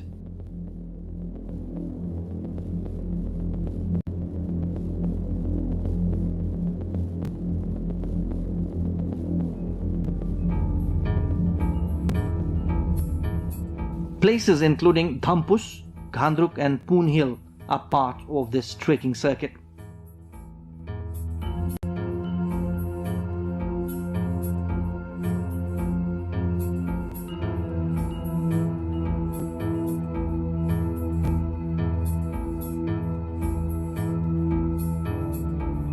The revered Muktinath shrine is also part of the circuit.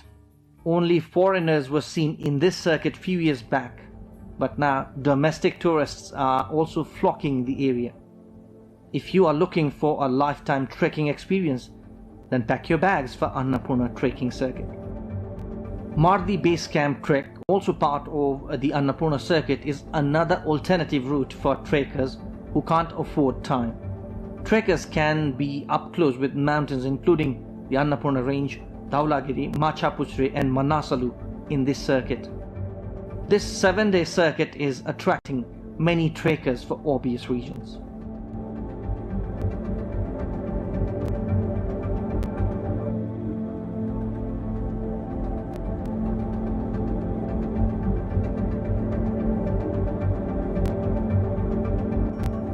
Another famous trekking route in Gandaki province is Manasalu circuit.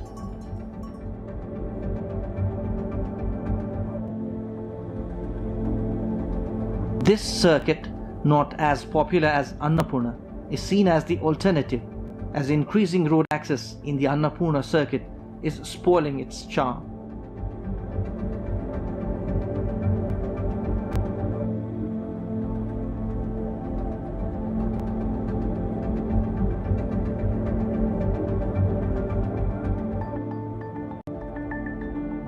Not just for adventure and natural beauty, Gandaki province is also popular for religious tourism. Dozens of temples in this province draw devotees in numbers. Hundreds of thousands of religious tourists visit this province every year. These sites are important for domestic tourism.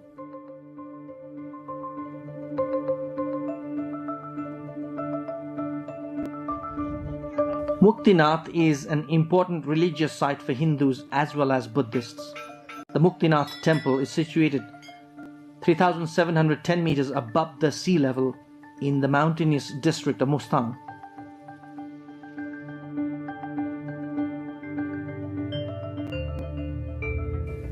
For Hindus, this area is Mukti Kshetra, and Buddhists call it Chuming Gyatsa in Tibetan language. The religious site is famous for Saligram, revered as the manifestation of Lord Vishnu. As per Hindu belief, one who reaches this area will attain salvation.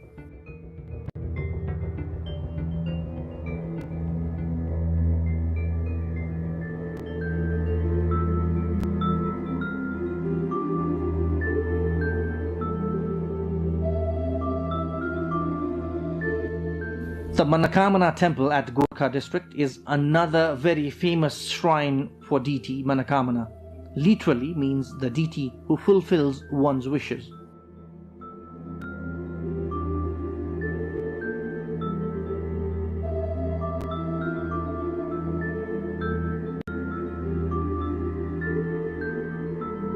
Situated some 1300 meters above the sea level, we can see Mahavarat hill range and Chimkeswari peak towards the south, and Mount Annapurna and Mount Manasalu among others towards the north. Beautiful sunrise and sunset is visible from the temple premises.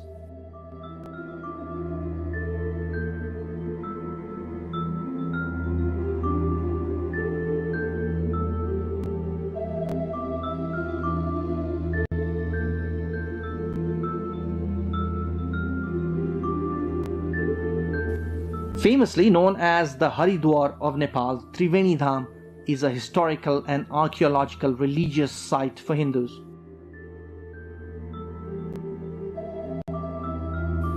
The confluence of Narayani, Tamasa and Sonbhadra rivers is called Triveni Dham. 2 annual fairs draw thousands of devotees from home and abroad, mainly India, in this area. Hindus believe offering prayers and holy water from the river relieves one of sins.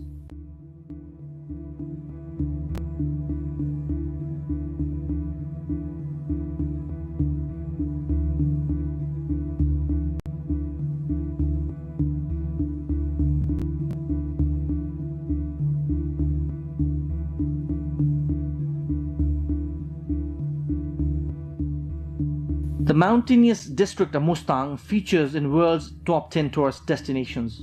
The natural splendor of Mustang, known as the land beyond the Himalayas, is simply striking.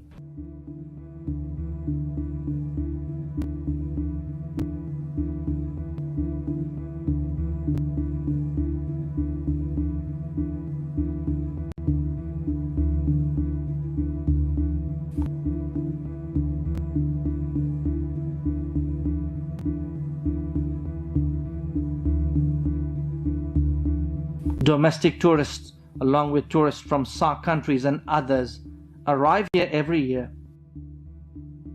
Jomsom Bazar, Kagbeni and Lomangthang are some of the places we can see in Mustang.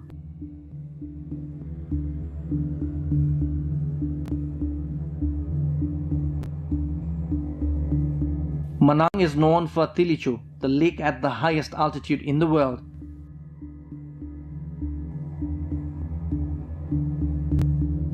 Foreign tourists who arrive here are spellbound by the tall peaks, the suspension bridge at the 5th highest place in the world, and of course, the highest in South Asia, apple farms, and the warmth of the Manangi people.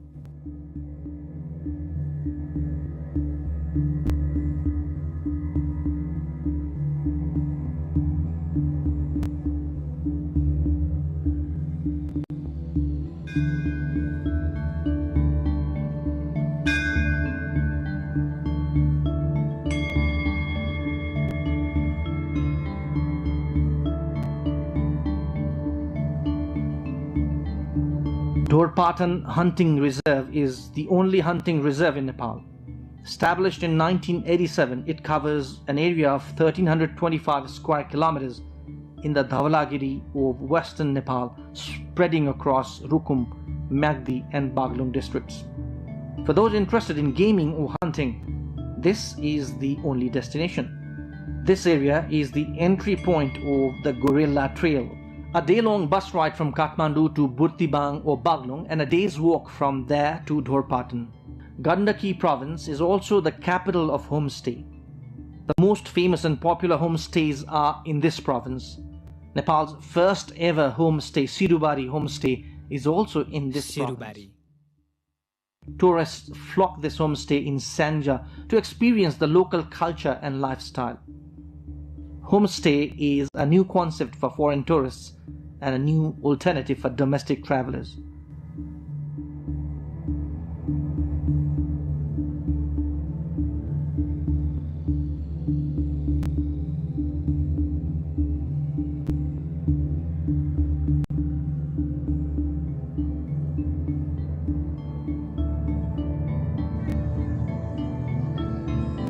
The Ghalegaon in Lumjung is also famous for its homestay. Ghalegaon is an ancient, almost 700 years old civilization and also called the model village of Sar.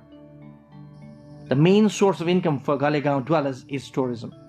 Lumjung district has the most number of homestays in Gandaki province. Kaulepani, Purankot and Bhujung homestays are some of the other well-known destinations in Lumjung.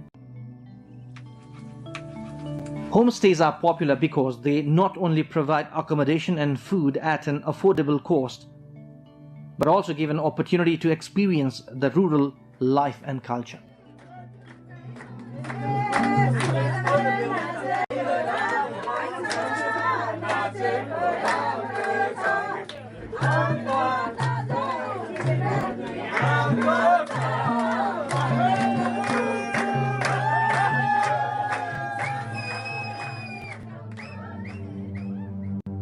The Gorkha Palace is a historic monument in Gorkha district. This is where then King Prithvinarayan Saha, who conquered small kingdoms and unified into larger Nepal, was born. Not a faraway destination from Kathmandu and also a subject of research and study for many. Some of the other attractions: Gorkha Palace Museum, Gorakhali Temple, Cave, Liglikot, Panoramic Mountain View, Barpak, the 2015 earthquake epicenter. Gandaki province is leading in tourism industry and an example how rural tourism can be a source of income.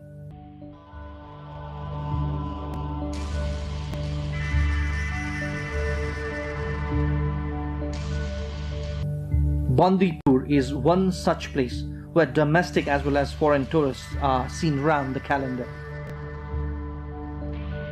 Panchase is another such beautiful place along the border of Kaski, Sangja and Parvat districts. Panchase is known for its biodiversity and a model for rural tourism. Tourists who want to experience rural life in Nepal choose this place. Gandaki province offers something for tourists of all interests.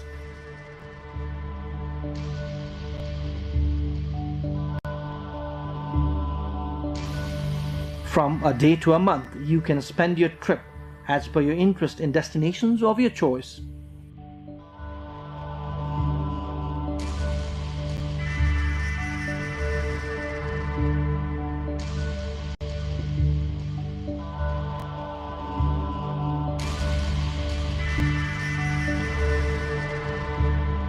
Availability of air service and road connection to almost all destinations makes it much easier for travelers to choose this province before others.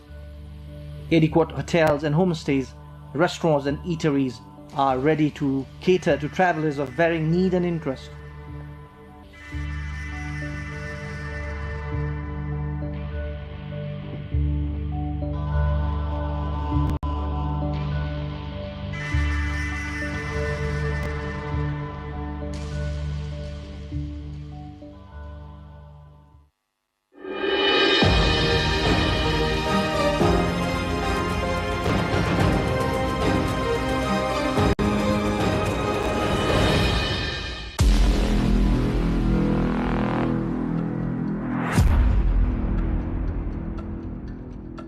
Shall we start now? I'll try my best. Okay. Your best performance, okay? The most important innings for me would be the Nepal versus Hong Kong game. And I scored 41 runs because That match, it was one step into the World Cup, and for me, I remember going into that game, I thought I'll not hit the ball in the air at all, because if I stayed in the crease and scored runs, meant that Nepal had better chances of winning. And those 41 runs in that game would probably be the most valuable innings that I've ever played, where I got run out. But that every run, if I think of it now, would probably be the time when I took the most pressure during my whole 20 years of career. But those would be the most important runs of my career. Best Nepali batsman of all time? It's difficult. Why? Because I have seen a lot of great players, and you look at the current batch of cricketers, men that everyone's been performing exceptionally well. If I really had to pick one name, just from a talent perspective, who did not play as much for Nepal but was extremely talented, was Sandeep Shrestha. He played few matches for Nepal, but just looking at him, he was so casual at how he played the sport. I can't agree with you anymore. Best coach you have played under? If I really had to pick one person, would be Pubdu, because that transformation of Nepal cricket from 11 to 16 while he was here, and we qualifying for the World Cup was an important moment. Most difficult opponent you have played against? Obviously, Afghanistan and Nepal always, gets compared. I remember playing Afghanistan's first match in 2005, and then they wanted to become a test playing nation in 2016. Best bowler you have faced, or the most difficult bowler you have ever faced? I think Basant Rigmi easily is the best bowler that I played. I keep saying Sandeep played the IPL. He's gone on to play all leagues all over the world. He's been phenomenal. But Basant Rigmi, if let's say had got the platform back in the day, from a fast bowler who turned into a left arm spinner, probably the best bowler that I have faced. And at one point he was probably the best left arm spinner, and somebody who nobody could hit.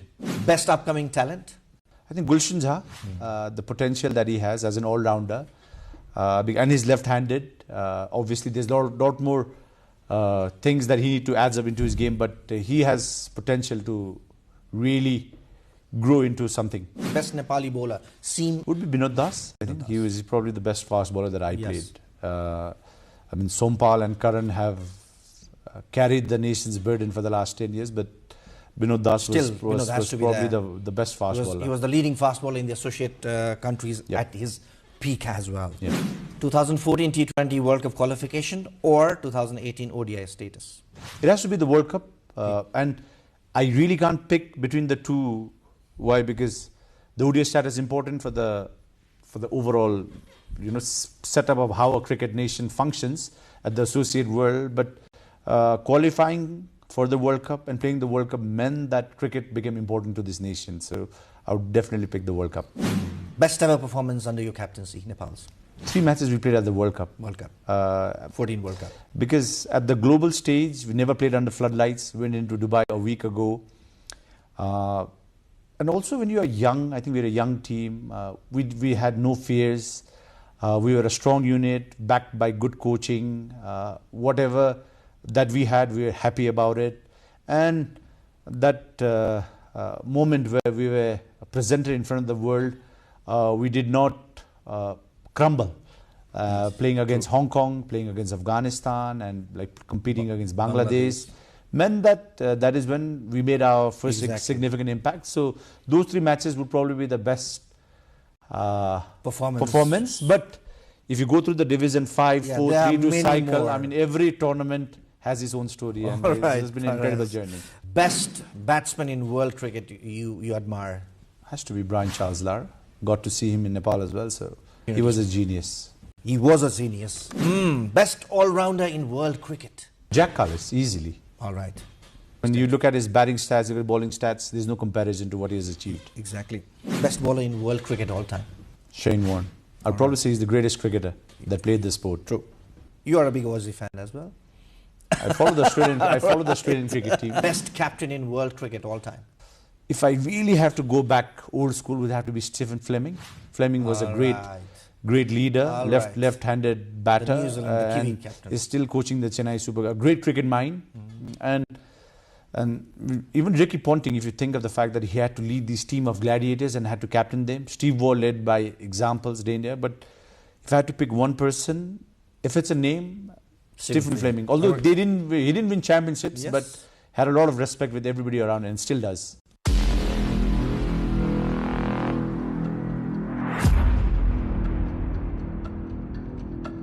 Paras, let's sit down now. Let's create Nepal's all-time 11, all formats. It's going to be difficult. It's going to be difficult. Let's try. Sandeep Shrestha is opening, then you'll probably pick maybe Kushal Bhutel.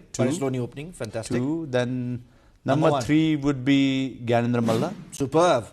Number 4. Let's try. Number 4 would be Dipender Singh Airi. Dipender Singh Airi, of course. At number 4. Okay. Sarath Besagar at 5. 5. Raju Kharka at 6.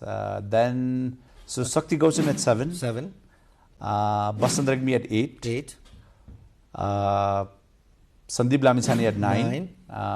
Binod Das. Okay. And it'll be difficult between Sompal and Karan. All right. Because both of them, so depending on the format, because both have been great match winners, which means that if it's ODI, I would pick Sompal. Being diplomatic here. If it's ODI, I mean if it's T20, I would pick Karan. So that's the playing 11. Sandeep Shrestha, number 1. Kushal Bhutel, Gyanendra Malla at 3, Dipender Singh Airi at 4, Sarath Besagar at 5, Raju Kharka at 6, Sakti Gauchan at 7, Basant Ragmi at 8, Sandeep Lamichhane at 9, Binod Das at 10, and 11 would be either Sompal or Karan. Yeah. Fantastic. Okay, all-rounders, please rank. Raju Kharka? 1. Dipender Singh Airi 2. All right. Sakti Gauchan 3. All right. Gulshan Jha 4. All right. Mevalam at 5. So. Mevalam at 5.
Iran's Foreign Minister Abbas Araghchi has accused the United States of derailing peace negotiations amid escalating regional tensions and renewed instability in the Middle East. Araxi is currently in Moscow for high-level talks with Russian President Vladimir Putin as diplomatic efforts continue following a breakdown in mediated discussions involving. The comments come after U.S. President Donald Trump canceled a planned diplomatic engagement involving American officials over the weekend, saying the talks would waste too much of time, further complicating already fragile negotiations related to the Iran conflict. Araxi said Iran remains open to diplomacy but insisted that genuine negotiations cannot take place under pressure or unilateral withdrawal from commitments, underscoring Tehran's position as regional tensions intensify. Meanwhile, global energy markets have reacted sharply, with oil prices climbing as the Strait of Hormuz remains effectively disrupted, pushing Brent crude to around $107.50 per barrel amid fears of supply constraints. Separately, the situation on the ground has worsened, with Lebanon's health ministry reporting that Israeli strikes killed 14 people, including 2 children, while the Israeli military confirmed the death of an IDF soldier in a Hezbollah drone attack. Meanwhile, Hezbollah's leader Naim Qassem had said that his party rejects Lebanon's planned direct negotiations with Israel, calling them a grave sin that would destabilize Lebanon. He argued that they would undermine Lebanon's sovereignty and destabilize the country's internal political balance. The development adds further complexity to efforts aimed at reducing cross-border tensions and stabilizing the southern Lebanon frontier.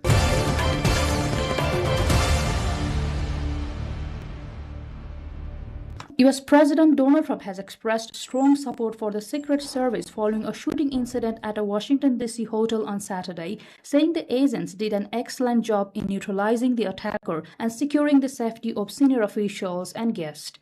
Speaking after the incident, U.S. President Trump said he was not alarmed during the attack, stating that he was not worried and that he understood life in what he described as a crazy world. I wasn't worried. I understand life. We live in a crazy world. A White House official said Trump is standing by the leadership of the Secret Service after the gunman opened fire near a security checkpoint in the hotel foyer, where a high-profile dinner event was taking place 1 floor below. The suspect, identified as 31-year-old Cole Thomas Allen from California, was arrested at the scene and is expected to face formal charges in a Washington court hearing. Officials say Allen reportedly opened fire close to the venue's perimeter before being subdued by a security personnel. Meanwhile, security concerns have extended across the Atlantic as preparations continue for a state visit by King Charles and Queen Camilla to the United States, scheduled to begin later today. In London, members of the Stop Trump coalition staged a protest outside Buckingham Palace, criticizing the planned diplomatic engagement and voicing opposition to Trump's policies. The visit, meanwhile, comes at a time when relations between the US and the UK are particularly sensitive amid public differences over President Donald Trump's war on Iran.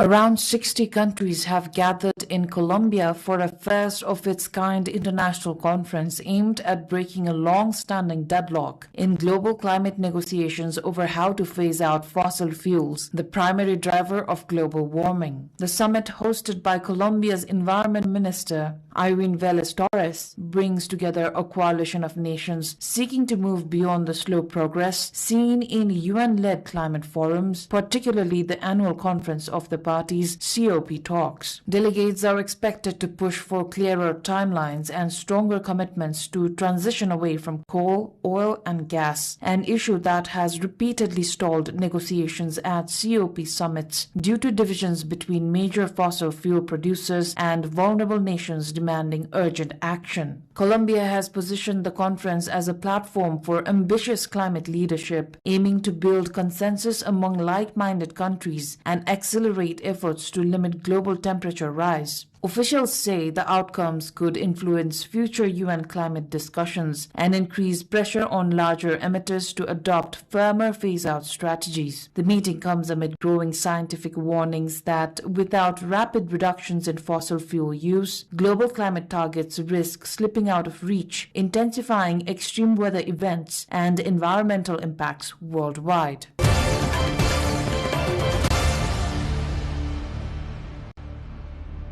Zauziake, the starting point of the mainstream of the Tarim River in Aro City of Xinjiang, Uyghur Autonomous Region in northwest China, has unveiled a singular panorama where deserts meet emerald waters across the boundless landscape in recent days. Zauziake is where the Hotan, Yarkand, and Akshu rivers converge to form the headwaters of the Tarim, China's largest inland river. From a bird's-eye view, the waters stretch silently across the earth in spring. The broad, meandering riverbed and its banks fan out like an immense sea of sand, gleaming with a soft, warm glow under the sunlight. In between, vast patches of saline alkali lands join the currents to sculpt a terrain of sprawling branches, composing the breathtaking scenery of the Tarim River.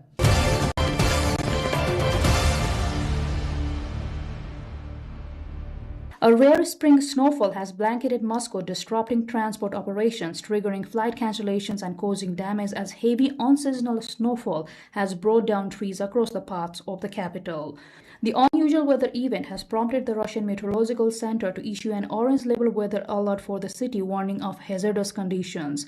Officials say the alert reflects a heightened risk of continued snowfall, ice accumulation, and travel disruption. Airport operations in and around Moscow have been affected, with several flights delayed or cancelled due to reduced visibility and snow-covered runways.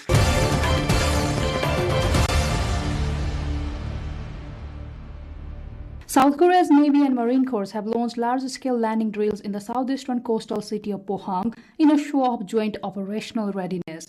The exercise is scheduled to run until April 30, involve around 3,200 troops and a range of naval and ground assets designed to stimulate coastal assault operations. In a notable expansion of international participation, the drills include for the first time a platoon from New Zealand's Army alongside a contingent from the United States 7th Fleet. Officials say the inclusion of foreign forces highlights growing defense cooperation among partner nations in the region.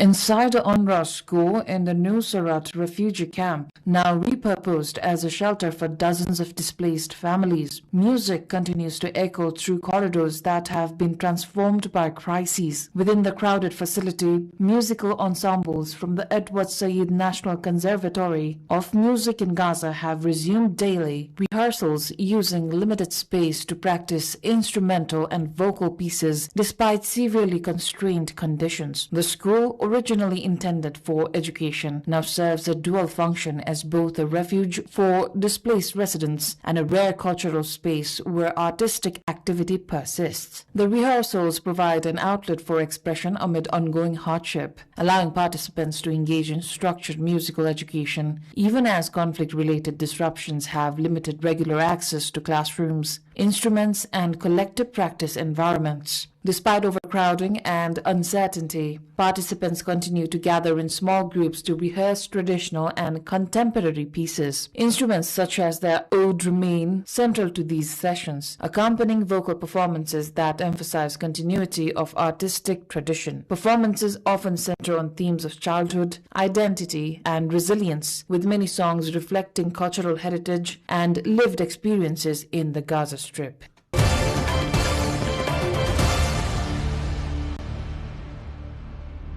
Akdamar Island in Turkey, visited every year by thousands of domestic and foreign tourists, has created beautiful scenery with the almond trees blooming in spring. The island, visited by tourists from both within the country and abroad, offers a breathtaking view with the blue waters of Lake Van and the snow lying on the slopes of the surrounding mountains. With the almond trees blossoming on Akdamar Island, located in the middle of the Lake Van, nature has come to the life. The island, which can be reached by boat from the Gavas district in approximately 20 minutes, has turned into a riot of colors in spring. Combined with the blue of Lake Van and snow cover remaining on the peaks of surrounding mountains, the landscape has created stunning views. The Akdamar Church, or Church of the Holy Cross, located there, was built between 915 and 921 under the supervision of architect Bishop Manuel during the Abbasid period under the patronage of an Armenian king.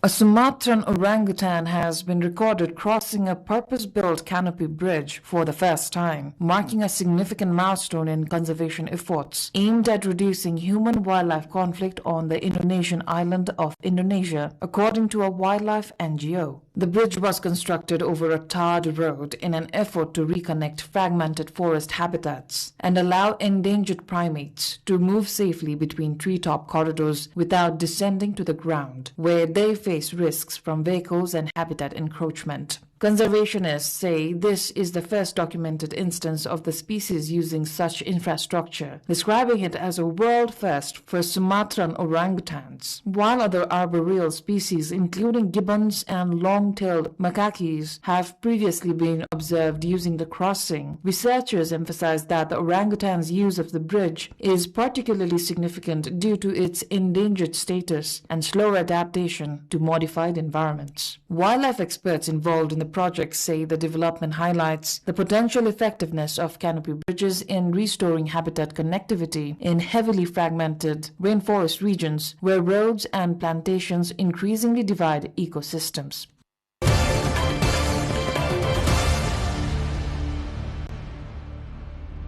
Competitors in elaborate costumes ranging from teacups to frogs took part in the annual Malden Mud Race in southern United Kingdom, as the charity event returned with strong community participation and fundraising efforts. The race, held in the coastal town of Malden in Essex, challenges participants to cross a stretch of deep estuarine mud, testing endurance and balance in difficult conditions. Organizers say the event continues to draw large crowds, with proceeds directed towards local charities and community initiatives. Participants navigated the thick mud in creative outfits, adding a festive element to the physically demanding course. Many describe the conditions as both challenging and unpredictable, with some resorting to unconventional techniques to complete the race. One competitor said a backstroke-style movement proved effective in traversing the terrain, though it came at the cost of ingesting mud during the effort. Local officials and organizers highlighted the event's dual role in supporting charitable causes while boosting tourism and economic activity in the region, as visitors gather to watch and take part in one of the area's most distinctive annual traditions.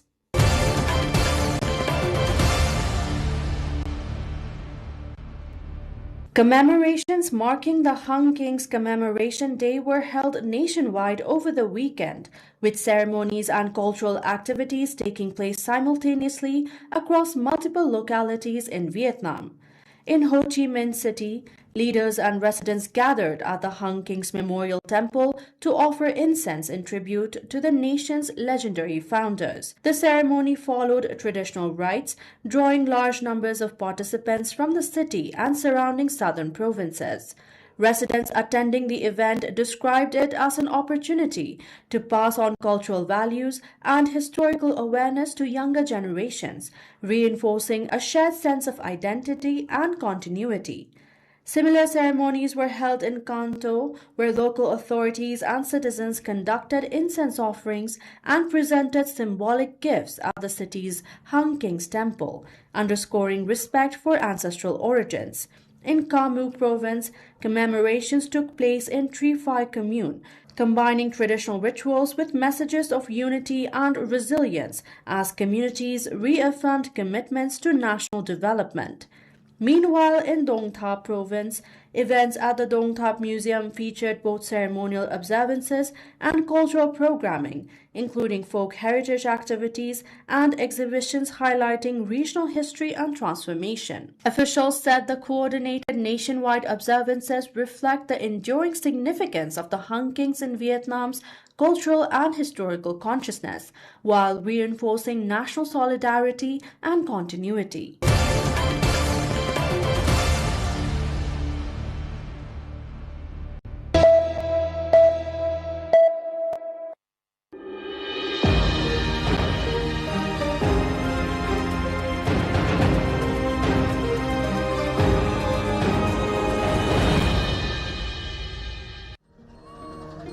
35 of us are in this bus that is transporting us to the aircraft from the waiting lounge of the Trivandrum International Airport's domestic terminal. All, of course, look busy, up to something. The bus starts to move, and within minutes we reach the aircraft at the taxi bay.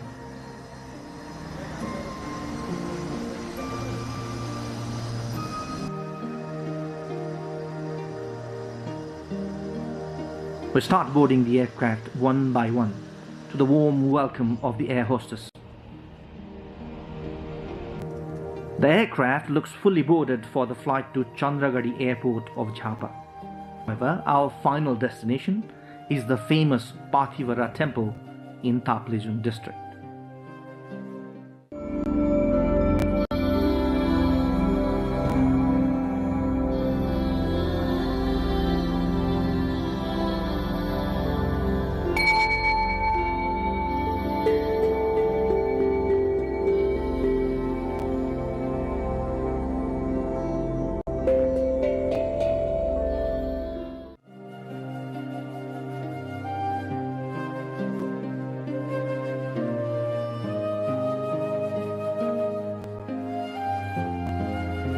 After nearly an hour's flight, we land at Chandragarhi Airport, trying to breathe fresh air and adjust ourselves.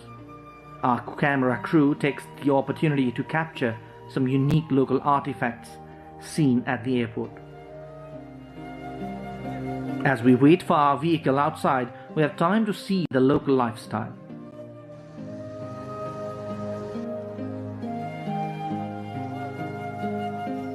Soon our vehicle arrives and we set for our main destination, Pathivara of Thatch-free. Within 15 minutes, we reach Charali, a major junction with Kakarvetta towards the east, Ilam towards the north. We're trying to engage in the sights and sounds of the Tharai. We head north towards Ilam, a natural paradise known for its agro-producers. The sheer pleasure of traveling in this natural paradise, crossing through settlements and jungles along the hilly road, reaches its climax when we arrive at the famous tea garden of Kanyam. No wonder Kanyam, our tourist hub with a perfect blend of natural beauty and economic activities, attracts us like a magnet. But our destination is still far away. We have to reach Thatch-free at any cost today.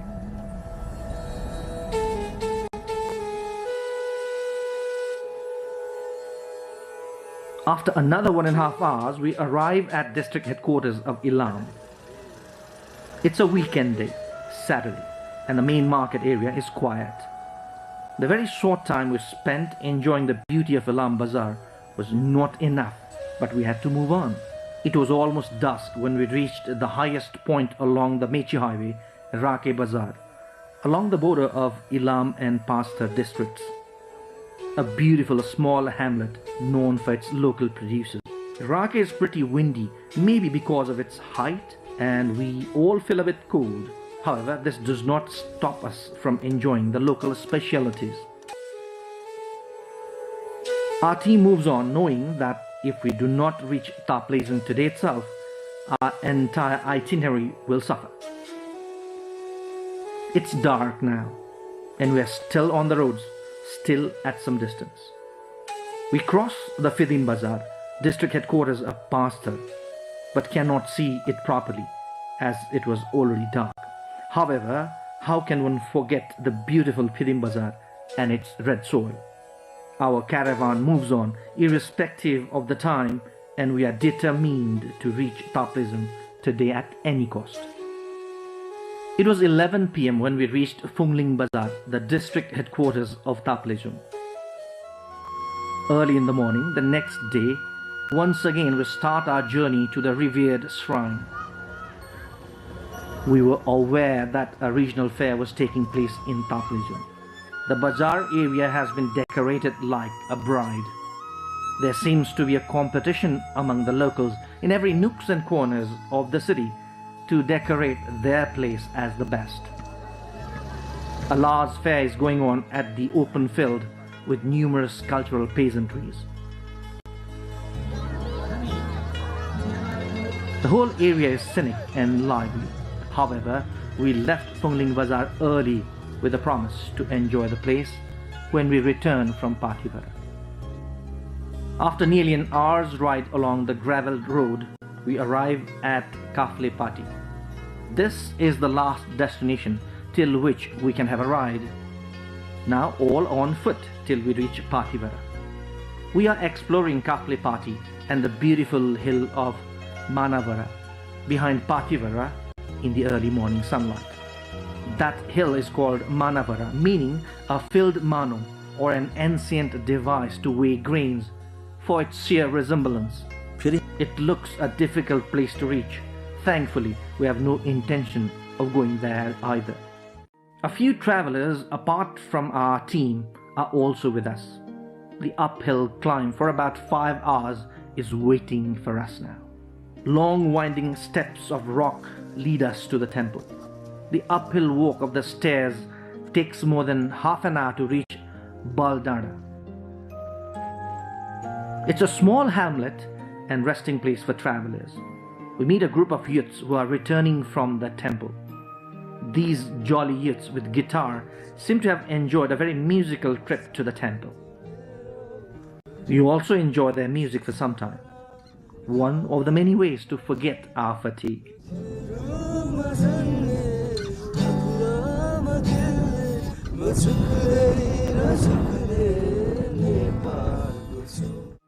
After the brief musical break, our journey moves on. We haven't seen snow till now, but meet plenty of devotees already returning from the temple. Either they had left for the temple pretty early in the morning, or they must have stayed at Tulufedi, which is near the temple itself. The symmetrical steps and the rhododendron trees awaiting spring.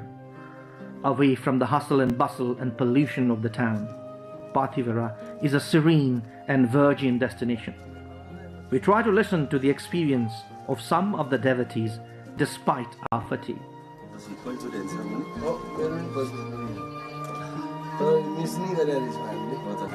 In a short while, we reach Tulufedi, the last bazaar and major human settlement before we reach Pathivara temple. Many travelers lodge at this place that also has a few hotels. For the first time, we see light rain and a bit of snow at this altitude.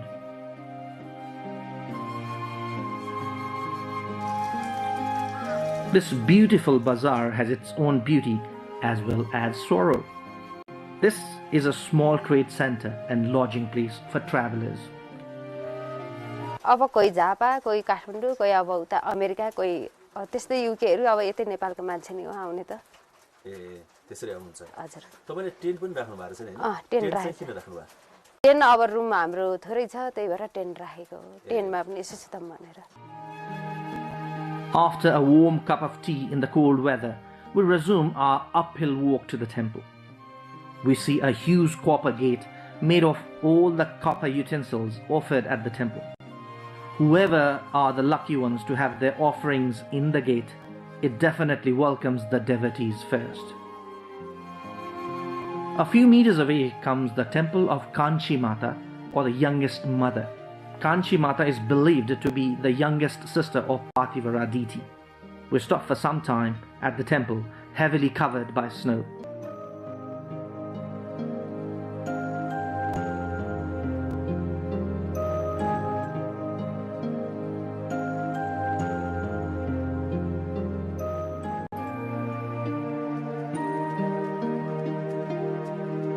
Probably the most adventurous journey in the whole trek begins from here in the snow-white jungle.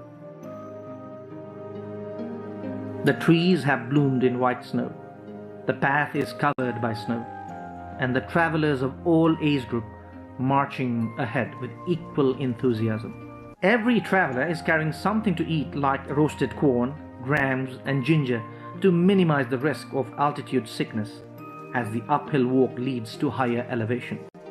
Chances of losing foot grip in the snow are very high without a walking stick.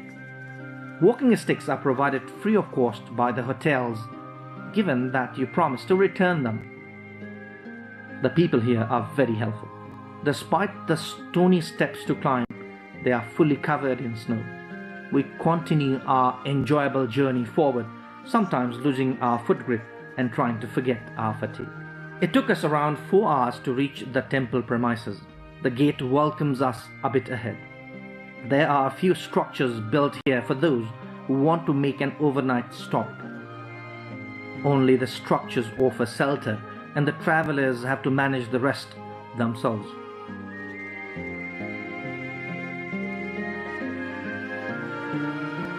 These hanging bells welcome as we enter the temple premises through the main gate.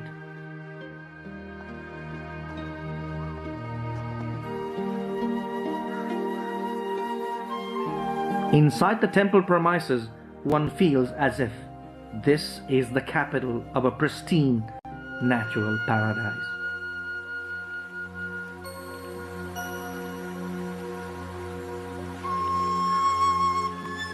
We start capturing the temple and its surroundings in our camera. It is Sunday, and maybe because of the snow factor as well, we do not see many people in the temple. Otherwise, even the security personnel deployed here struggle to manage the throng of devotees, especially on Saturdays. The idol of deity Pathivara has been kept under the open sky due to the belief that it cannot be kept inside any structure. Divine, amazing and attractive temple of deity Pathivara. The legend of the deity is really impressive.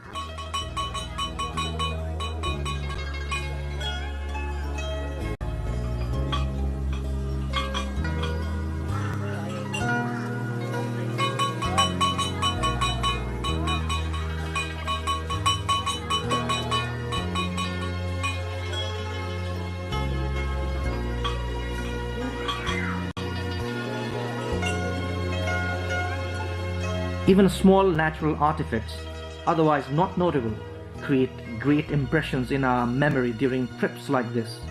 How can we be ignorant to the fact that health and fitness is of paramount importance during such trips? So we take some rest in a nearby place and start munching the roasted corn so as not to keep our stomachs empty. Hunger can easily lead to altitude sickness at such elevation.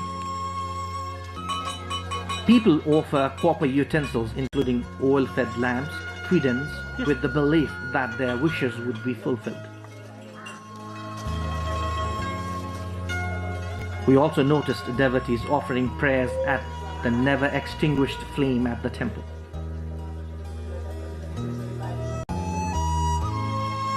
There is a huge cliff at the backside of the idol and big plain area towards the front side. The temples of other gods and goddesses in the premises look as if a divine army is guarding the deity. Popular belief is that paying homage at the temple fulfills all wishes, including children, peace, or prosperity. Sadly, we were deprived of the opportunity to enjoy the natural beauty of the surrounding due to inclement weather. However, we thoroughly enjoyed the snowfall. Every devotee seems happy and content for being able to pay homage here. एकदमै राम्रो रहेछ तर बाटो चाहिँ अलि चिप्लो चिप्लो रहेछ हिउँ परेको कारणले तर राम्रै लाग्यो एकदम जोस रमाइलो रहेछ यहाँ आउन चाहिँ मलाई धेरै वर्षदेखि मन थियो बट कहिले सोचेको थिएन कि म यहाँ आउन सक्छु आज आउने मौका पायो सारै खुसी लागेछ अद्भुत अनुभव भएको छ मलाई र आज मैले यो लगभग 4-5 घण्टाको जो यात्रा हामी तलबाट गरेका छौं हुन त हिउँ पनि परिरहेछ हिउँ पर्या थियो हिउँ पर्या हुनाले अलिकति सम्लेर आयौं हामी तर अत्यन्त नै त्यस्तो केही छैन बाटोमा एउटा राम्रो तरिकाको एउटा अनुभव भएर हामी पुग्यौं माताको दर्शन भयो It's really an ill attempt to travel to Pathivara during winter as the whole area gets blanketed by snow. But only those who dare know the sheer pleasure. It cannot be expressed in words. Apart from the question that how the place would look without snow, nothing can be as pleasing as reaching there in winter. Just for reference, this is how it looks without snow.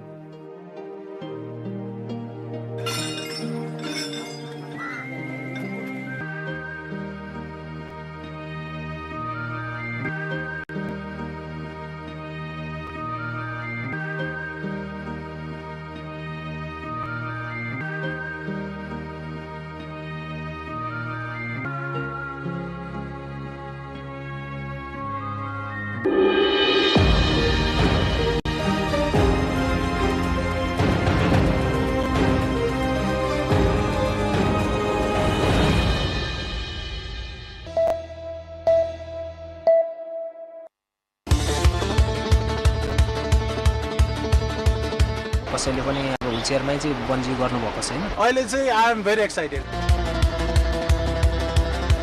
रमाइलो yes 2 1 bungee.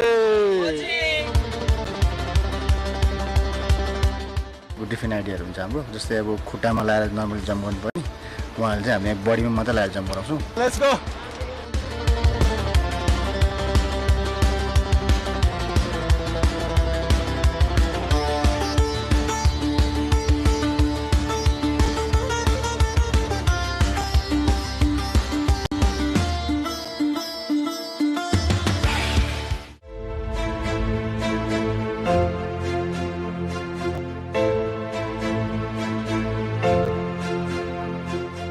This is the story of Dilip Sapkota and Sisir Dahad, two wheelchair daredevils who challenged their physical limitations by jumping nearly 200 meters. They weren't just attempting a bungee jump, they were making history by attempting a bungee jump in their wheelchair.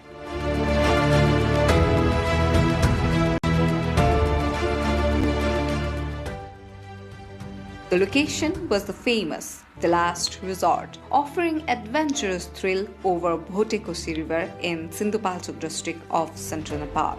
From the launch pad, a suspension bridge over the river, a free fall 160 meters down the gorge. This bridge had been the launch pad for the courageous and adventure seekers for years. But on this day, the jump was not just about adrenaline rush, but also about defiance, about breaking the barriers.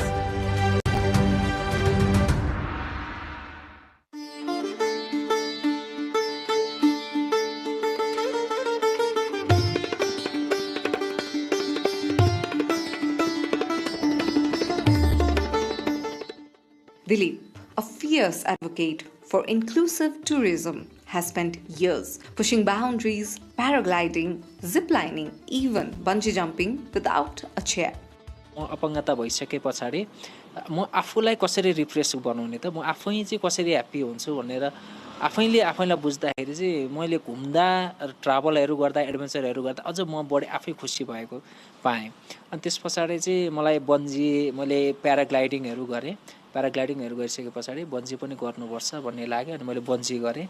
Bungee गरेपछि होइन अब यो बन्जीलाई पनि एकचोटि व्हीलचेयरमा पनि bungee गर्नुपर्छ हैन। नेपालमा म चाहिँ अपङ्गता भएका साथीहरूले चाहिँ एडभेन्चरकोमा चाहिँ अलिक पछाडि देखिने, उहाँहरू खासै त्यति धेरै एडभेन्चरहरू गर्नलाई त्यस्तो खेलहरू खेल्नलाई डराउने, यस्तो हुन्छ उस्तो हुन्छ भन्ने उहाँहरूको चाहिँ मेन्टालिटी पनि थियो र त्यो मेन्टालिटीलाई पनि चिर्नुपर्छ। मैले यो सकिन्छ, हामीले पनि खेल्न सक्छौँ, गर्न सक्छौँ र एउटा चाहिँ समावेशी पर्यटनलाई पनि यो एउटा वकालत पनि हुन्छ। नेपाल सरकार लगायत सम्बन्धित निकायलाई यो वकालतको पनि एडभोकेसी पनि गर्न सकिन्छ भन्ने उद्देश्य राखेर मैले चाहिँ बन्जी गरेको। Sisir, an agricultural entrepreneur living with spinal paralysis, has turned his challenges into advocacy. म अनेस्टली भन्नुपर्दा यो चाहिँ पुरै अनप्लान्ड नै हो हैन। जति पनि मेरो लाइफमा म जति पनि एडभेन्चर अथवा उ गर्छु हैन, त्यति धेरै प्लान गरेर चाहिँ गर्दिम भनेपछि गर्दिम भन्ने टाइपले चाहिँ यसको लागि चाहिँ म विशेष धन्यवाद हाम्रो दिलीप सरलाई म दिन चाहन्छु है। उहाँले मलाई थाहा नै नदिकन ल आज जाम भनेर भन्नुभयो। मैले आज भोलि हामी बन्जी जम्प गर्दैछौँ भनेर हिजो दोलालघाट आइपुगेपछि, हामी काठमाडौँबाट हिँडेको मान्छे दोलालघाट आइपुगेपछि थाहा पाएको। सो अब गरौँ न त, आइसक्यो भनेर चाहिँ हैन एउटा अनुभव पनि हुन्छ लाइफमा। हामी जस्तो अपाङ्गता भएको व्यक्तिले पनि गर्न सकिन्छ है भन्ने टाइपले हैन। अनि त्यहाँबाट अरूलाई मोटिभेट गर्नलाई साथसाथै अब आफ्नो पनि एउटा रिफ्रेसमेन्टको लागि चाहिँ अब आज हामी बन्जी जम्प गर्न जाँदैछौँ। Together, the goal was clear: to inspire thousands and redefine what people with disabilities can achieve.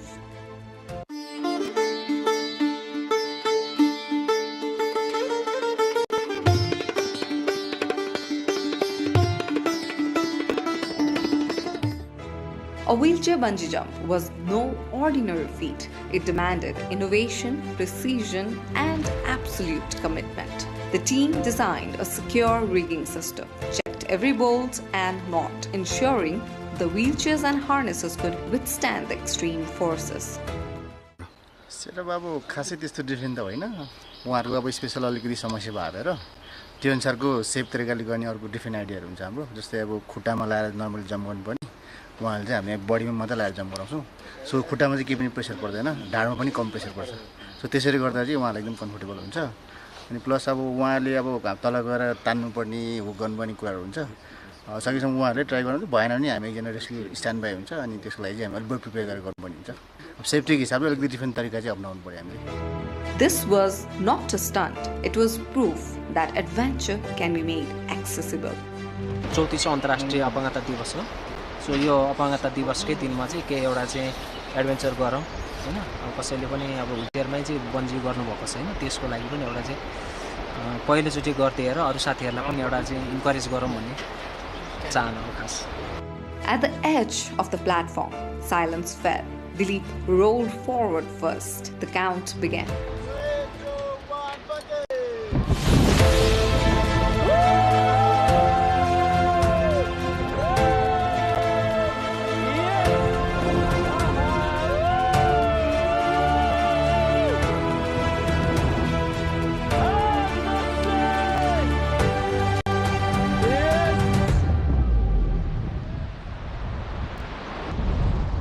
Happy International Disability Day, all of you.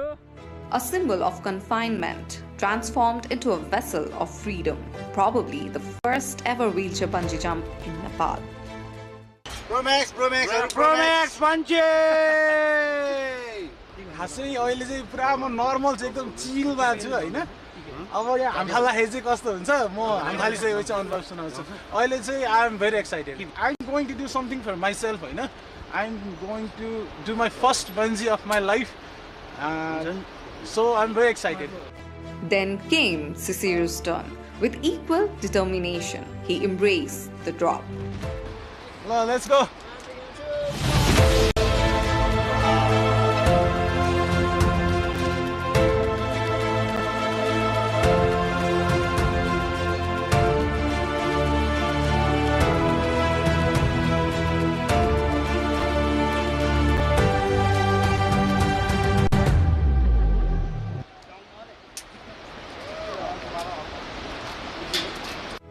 His leap cemented the moment, not a solo feat, but a shared victory. Yes. उहाँले are you ready भन्नुभयो। मैले ठिक छ म ready भने मैले आँखा चिम्म गरिदिएँ। अनि त्यसपछि ठ्याक्कै उहाँले 1 2 3 जम्प भन्नुभयो। उहाँले पुस गरिदिनु भयो मलाई। म पुस गरेको आँखा चिम्मको चिम्म तल पुगेपछि ठ्याक्क त्यो डोरीले तान्छ नि, तानेर माथि आएपछि त्यो समय चाहिँ मैले यस्तो फिल गरेँ कि म बाँचेँ हैन। मसँग अब चाहिँ सबै चिजहरू मसँग फेरि पनि छ र मैले चाहिँ एकदमै आनन्द त्यो टाइमको त्यो 2 सेकेन्ड 3 सेकेन्डको एउटा चाहिँ ह्याप्पिनेस, एउटा त्यो रिफ्रेस, एउटा त्यो फिलले चाहिँ एकदमै ह्याप्पी दियो क्या मलाई। इनर्जी भित्रदेखि मसँग भइरहेको सिद्धिरहेको एउटा चाहिँ इनर्जीलाई ठ्याक्क दियो। त्यो झर्दाखेरिको चाहिँ मेरो माइन्ड पुरै रिसेट भइदियो जस्तो भयो क्या। केही पनि छैन, म एकदमै एकदम निल, मसँग केही पनि छैन, रित्तियो सकियो। मैले सबै चिज छोडिदिएर म झरिसकेको थिएँ, हाम फालिसकेको थिएँ। तर पुगेर ठ्याक्क तानेर ल्याउँदाखेरि चाहिँ त्यो एउटा मुभमेन्ट चाहिँ मेरो लाइफको चाहिँ एकदम इन्जोयफुल मुभमेन्ट हो, जसले चाहिँ मलाई चाहिँ आजको दिनसम्म अझ धेरै उत्प्रेरणाहरू जगाएको एउटा मुभमेन्ट हो। त्यो मुभमेन्ट चाहिँ मेरो लागि एकदम मेमोरियल पनि छ।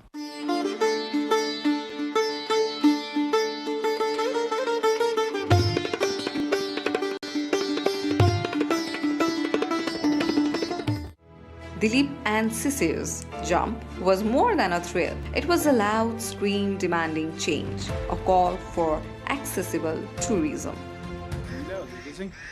एक्सेसिबिलिटी कै कुराहरू हुन्छ के हजुरको। जस्तो अब मैले पोखरामा प्याराग्लाइडिङ गर्दाखेरि, कायाकिङ गर्दाखेरि हैन, अप्पर मुस्ताङ चाहिँ हजुरको चाहिँ त्यो अफ रोड गाडीमै जाँदाखेरिको कुराहरूमा चाहिँ अलिकति एक्सेसिबल, अलिकति हामीलाई चाहिँ पहुँचयुक्त चाहिँ ठाउँहरू भएदेखि अलिकति सजिलो हुन्थ्यो भनौँ न। अब यो झोलुङ्गे पुलहरूबाट गरिन्छ हैन, त्यहाँ चाहिँ हल्का ऱ्याम्प के जस्तो व्हिलचेयरकै लागि पनि एउटा स्ट्र्याप राख्दाखेरि त काठको एउटा भनौँ न त्यो फ्लोरिङ जस्तै टाइपले गरिदियो भने त हेल्प गर्ने, असिस्ट गर्नेलाई पनि सजिलो हुने अनि हामीलाई पनि सजिलो हुने चाहिँ हुन्छ।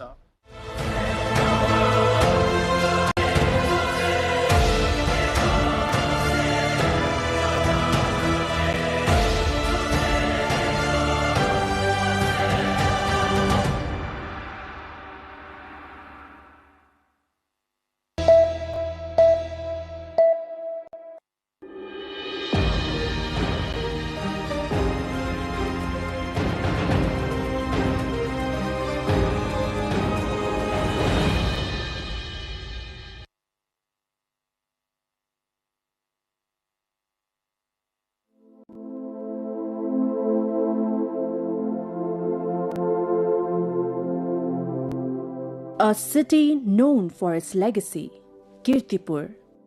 Locals also call it Kipu in their own dialect.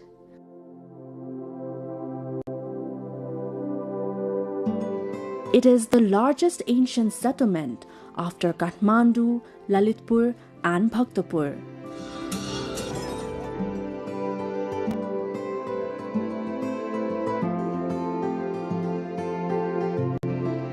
The city still has an impressive Malla-era neighborhood.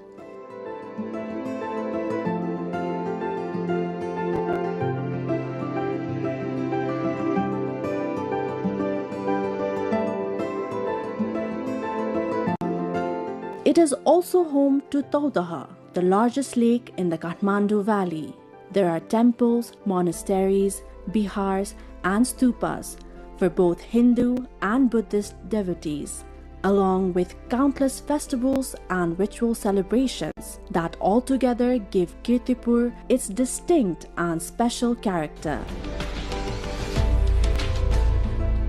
With its ancient Newar settlements, this place is a beautiful convergence of Newar culture and heritage.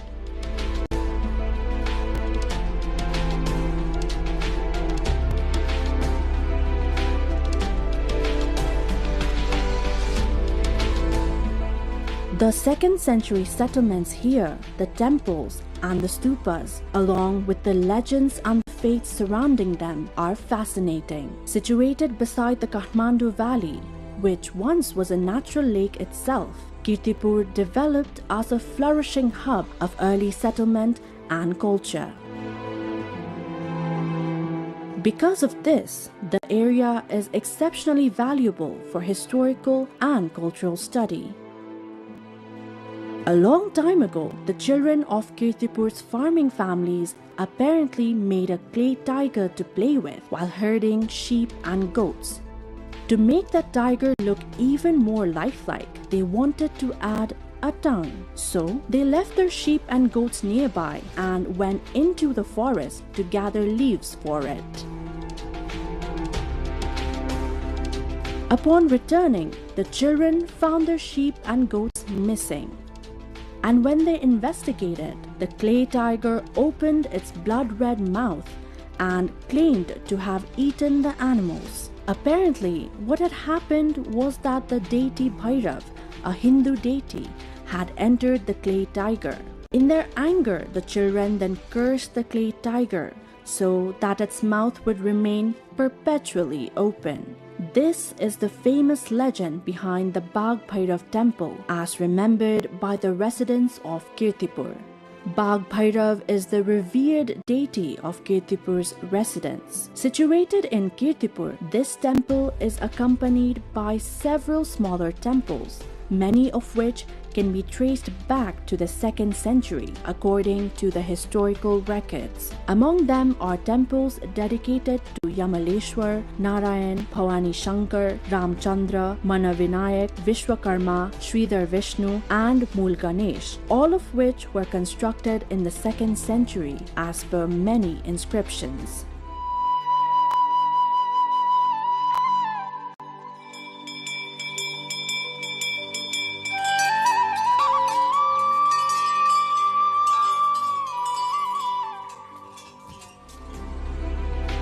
The historical records mention that the Bag Bhairav temple, originally made by Shivadev, was again renovated in the 16th century by Jagatpal Varma into a 3-tiered pagoda style.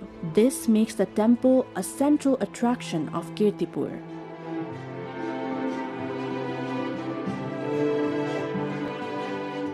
Most Newar settlements, which are one of Nepal's ethnic groups, are adorned with temples and stupas. So Kirtipur is home to countless temples and stupas as well, too many to count by hand. The Uma Maheshwar temple here is located at the highest point in Kirtipur. From here, one can take in panoramic views of the entire Kathmandu Valley. Swayambhu, an ancient Buddhist stupa, is clearly visible from this vantage point. It is said that the temple's elevation is roughly the same as that of Swayambhu's. On clear days, the world's highest peak, Mount Everest, can also be seen from here. Uma Maheshwar, representing the Hindu deities of Shiva and Parvati in another form, is considered a symbol of family happiness and love. The temple's tiered roofs, its design, the surrounding houses, and the views are not only beautiful but also reflect its historical significance. It is an excellent place to explore and spend an entire day.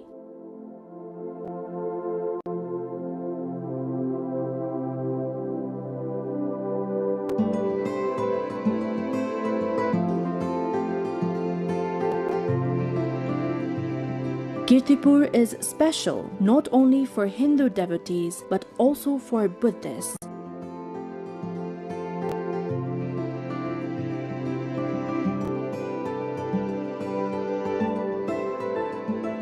Its stupas and bihars are ideal for the study, research, and promotion of Buddhism.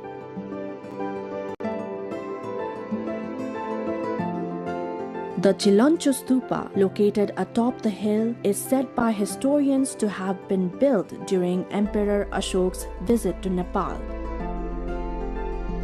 Its renovation, however, took place in the 16th century during the time of Jagatpal Varma. This site is ideal for prayer and meditation. It feels like Chilancho spreads wisdom along with its fluttering flags under the open sky. It is said that seeing the hills surrounding the Chilancho Stupa, Prithvi Narayan Shah, the 18th century king who unified Nepal, coveted Kirtipur. His attempts to capture Kirtipur, intended to make conquering Kathmandu, Bhaktapur and Patan easier, only succeeded on the third try.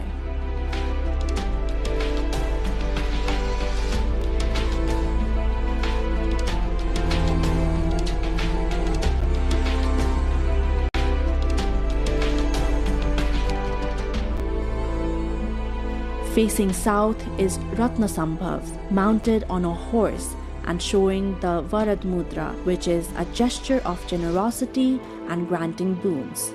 Facing north is Amitabh, seated on a peacock in the meditation mudra, symbolizing infinite light and compassion. Facing west is Amogha, seated on a Garud with the Nag hood in Abhay mudra, a gesture of fearlessness and protection. At the center sits Vairochan, mounted on a lion and invisible, imparting profound knowledge of Buddhism.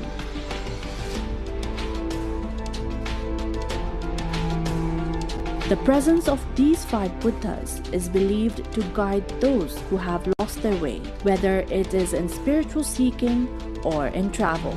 The stupas, vajras, and stone statues here are enchanting, capable of captivating visitors for hours.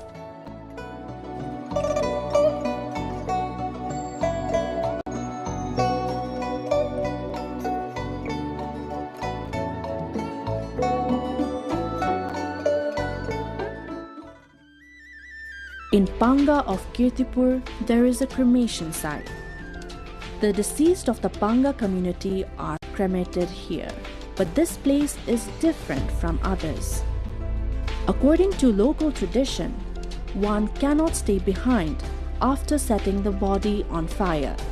Normally, in other places in Hindu tradition, after the cremation, the ashes are collected after a process that can take up to hours. Here, however, bodies are covered with 9 pieces of wood for adults and 7 for children, along with water-soaked straw.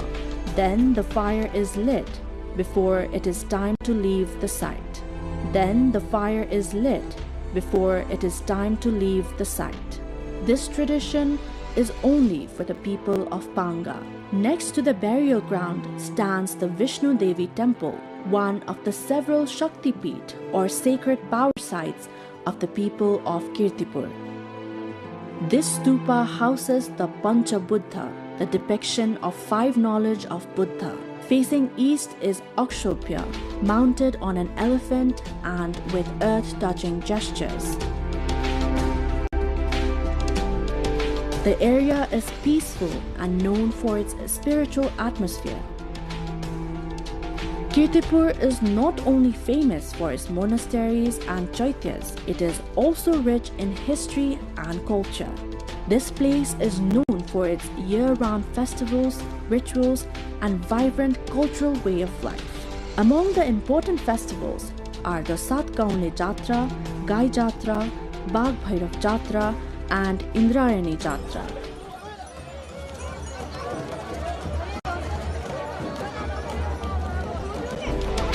On the day of Gai Jatra, a special dance is performed here. The Dhya Dhya Papa dance, also called Katmar, is a ceremonial performance where dancers in unique costumes move to traditional music. It is an integral part of Kirtipur's cultural identity.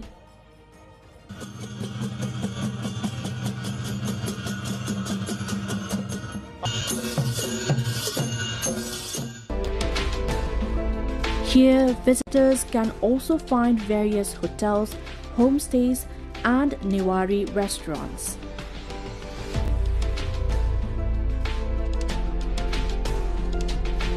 The Newari-style houses and pathways decorated with traditional materials are truly captivating, and the popular Newari restaurants, which draw people from all around, are plentiful. A beautiful example of Newari culture is Newari food, which include famous dishes like bara, yomari, and samay bhaji. And visitors relish these dishes with great enjoyment.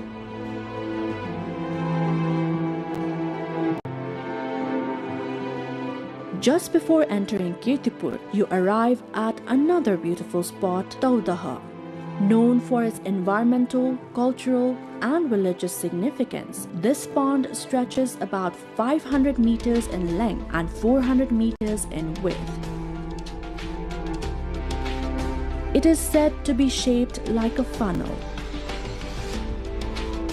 Believed to be dwelling place of Karkotak Nag, a serpent king in Hindu-Buddhist mythology, this lake is closely linked to the legends of Manjushri, a Hindu-Buddhist mythological figure, and the Rato Machindranath Jatra, one of Nepal's oldest chariot festivals. According to the folklore, when the Kathmandu Valley was still a lake, Manjushri cut open the hills to draw the water.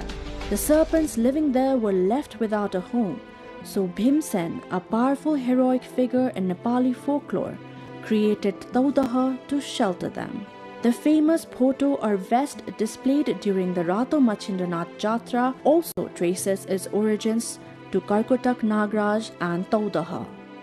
Legend says the vest belonged to Karkotak Nagraj, who gifted it to a farmer after the farmer cured his sick serpent queen. When the farmer later lost the vest, the dispute over who truly owned it became the story behind the festival where the vest is displayed.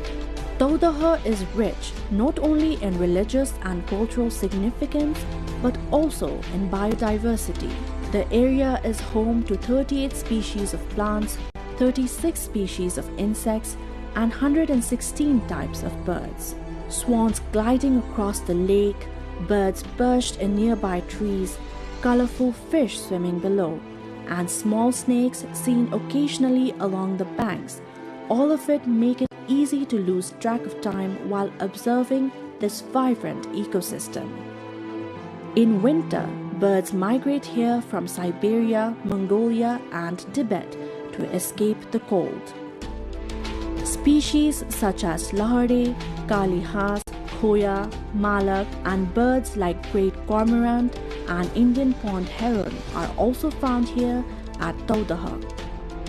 These migratory birds travel thousands of kilometers from various countries to reach this lake.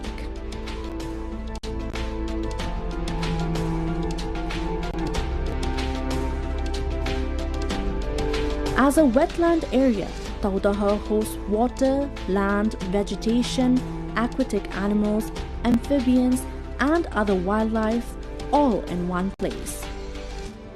For this reason, the lake attracts everyone from casual tourists to students conducting research. As tourist numbers increase, so have vendors selling fish feed around Taudaha. These traders who stay around the lake from morning to evening occasionally also encounter snakes. But believing the snakes to represent Karkotak Nagraj, the traders drive them away by just burning incense. Just before reaching Taudaha, Jobar is a unique tourist spot in Kirtipur.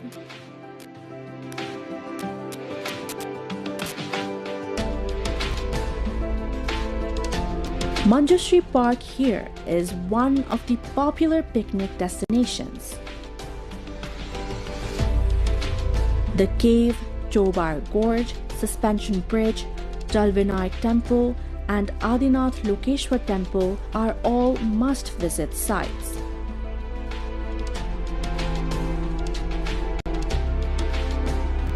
This gorge is said to be where Manjushri cut the hills to drain water from the Kathmandu Valley, making it suitable for human settlement. Therefore, this place holds historical and mythological significance.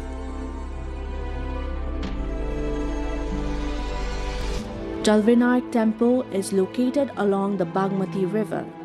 Among Kathmandu Valley's four main Ganesh temples, Surya Vinayak, Chandra Vinayak, and Ashok Vinayak, Jalvinayak is one of them. It is built in traditional pagoda style.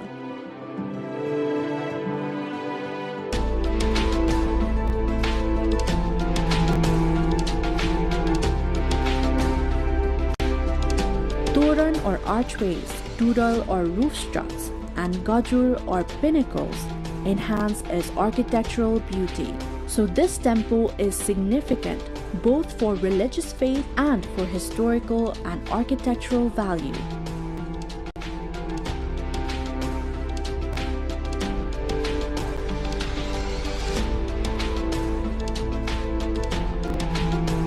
Spread over 14.76 square kilometers, Kirtipur has many places to explore, which cannot be fully visited in a single day. Its heritage, lifestyle, and festivals are all unique. To guide tourists before visiting, a tourist information and service center has been established.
Nepal unveils economic situation paper with 7% growth target and a roadmap for investment-led transformation. Government names new armed police chief, expands commercial role of security printing center. Nepali Congress Parliamentary Party leadership decision completes Constitutional Council, paving way for Chief Justice appointment process. Authorities demolished 1,272 enclosed structures across Kathmandu Valley in coordinated land recovery drive. Iran's Foreign Minister Abbas Araghchi visits Russia for high-level talks as Tehran shifts diplomatic focus amid tensions with the US. And uncertainty over TU cricket ground eases as government rules out demolition plans new lease with CAN. Good evening, I am Sarah Sapsanamarai and this is NTV World News Hour coming to you live from Kathmandu at 2200 hours Nepal time. Now the news in detail. The government has released Nepal's current economic situation report 2083, outlining ambitious growth targets and a roadmap for economic transformation. The report sets a goal of achieving an average 7% economic growth from the next fiscal year, in fact, raising per capita income above $3,000 and expanding the economy to nearly $100 billion within 5 to 7 years. To meet these targets, the government plans to generate 15,000 megawatts of electricity within 5 years, also accelerate national priority projects and boost investment in infrastructure, including transport, energy, irrigation and digital systems. Key sectors identified include hydropower, tourism, agriculture, modernization and emerging industries such as IT, artificial intelligence and digital services. The report also emphasizes public-private partnerships, export-oriented industrialization and channeling remittances into productive sectors, also aiming to drive job creation, investment and sustained economic growth. Further on this in our issue of the day segment later in the bulletin. Now, the government has decided to promote additional Inspector General Narayan Datta Paudel as the new Inspector General of the Armed Police Force. The decision was taken at a cabinet meeting held today at the Prime Minister's office in Singhadarbar.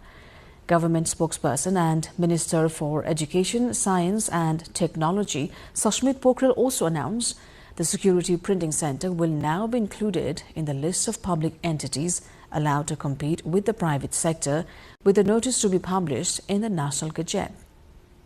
सुरक्षित मुद्रण केन्द्रलाई निजी क्षेत्रसँग प्रतिस्पर्धा गरी व्यापारिक कारोबार गर्ने सार्वजनिक निकायको सूचीमा समावेश गर्ने र सो सम्बन्धी सूचना नेपाल राजपत्रमा प्रकाशन गर्ने। दोस्रोमा अर्थ मन्त्रालयको छ भन्सार नियमावली 2083 स्वीकृत गर्ने। तेस्रोमा गृह मन्त्रालयको छ सशस्त्र प्रहरी बल नेपालको सशस्त्र प्रहरी महानिरीक्षक पदमा सशस्त्र प्रहरी अतिरिक्त प्रहरी महानिरीक्षक श्री नारायण दत्त पौडेललाई बढुवा नियुक्ति गर्ने। The Cabinet further approved the Customs Rules 2083 aimed at updating the country's trade and customs regulations. Moving on, the path to convene the process of appointment of a new Chief Justice has been paved following the election of Bhismaraj Angdembe as Parliamentary Party Leader of Nepali Congress.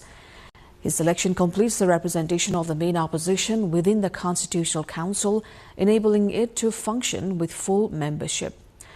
The Council is now expected to move ahead with recommending a name for the next Chief Justice of the Supreme Court following established constitutional procedures. The proposed nominee will then face parliamentary hearing before final appointment by the President. Bhismaraj Angdembe has been elected unopposed as the Parliamentary Party Leader of Nepali Congress. The announcement was made by the party's election committee at the Parliamentary Party office in Singhadarbar, confirming that no other candidate contested the position. Prior to the decision, Party President Gagan Kumar Thapa had proposed Angdembe's name in line with the party's working committee decision. The proposal was subsequently endorsed by the Parliamentary Party meeting, formalizing his selection. Responding after his election, Angdembe said the opposition's effectiveness in Parliament would be guided more by ideas than numbers. He added that while the party would support positive government initiatives, it would also remain vigilant and provide necessary checks when required.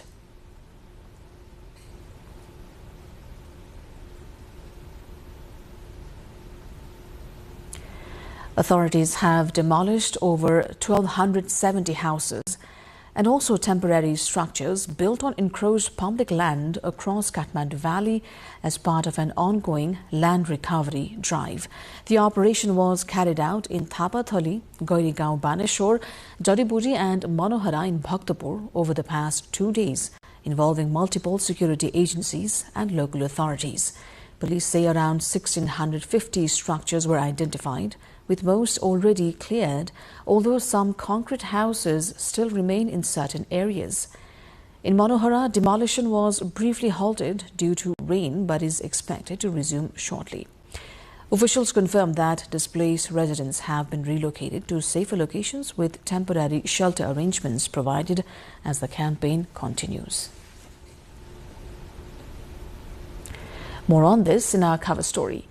Iran's Foreign Minister Abbas Araghchi has arrived in Russia for talks with officials, including President Vladimir Putin, as Tehran steps up diplomatic efforts to end the war with US. Araghchi's visit comes after Donald Trump cancelled a planned trip by US officials to Pakistan over the weekend for talks on the Iran war, claiming it would be wasting too much time. Following his arrival, Iran's foreign minister has blamed US demands for a breakdown in peace negotiations with Washington. It is said the visit underscores Iran's increasing reliance on strategic partnerships as it seeks alternative diplomatic pathways outside direct engagement with Washington. The government has clarified that the Tribhuvan University International Cricket Ground in Kirtipur will not be demolished, easing growing public concern over its future.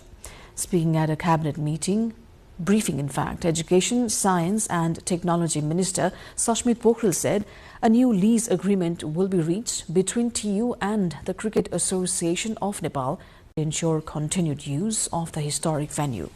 The clarification comes after the university issued a 35-day ultimatum to the association to vacate the premises as part of a land recovery initiative based on a committee report. The move had raised concerns over the continuity of international cricket at the ground, which has hosted numerous matches and is currently being used for a Tri-Nation ODI series. The minister emphasized both the university and the cricket body are state-linked institutions, and the issue will be resolved through a structured and legal framework. आज मेरो बिहान त्रिभुवन विश्वविद्यालयको उपकुलपतिज्यूसँग मेरो बैठक पनि थियो। Registrar रेक्टरज्यू विसीज्यू सबैजना आउनु भएको थियो। बसेर सकारात्मक कुरा भएको छ। त्यसो खाली गराउने त्यस्तो उद्देश्य होइन। त्यो लिज सकेको हुनाले त्यो लिज अग्रिमेन्ट फेरि गर्नुपर्ने छ। सकारात्मक कुराकानी भएको छ। फेरि नयाँ खालको लिज अग्रिमेन्ट सहित त्यो आउँछ। त्यसमा कुनै पनि समस्या छैन।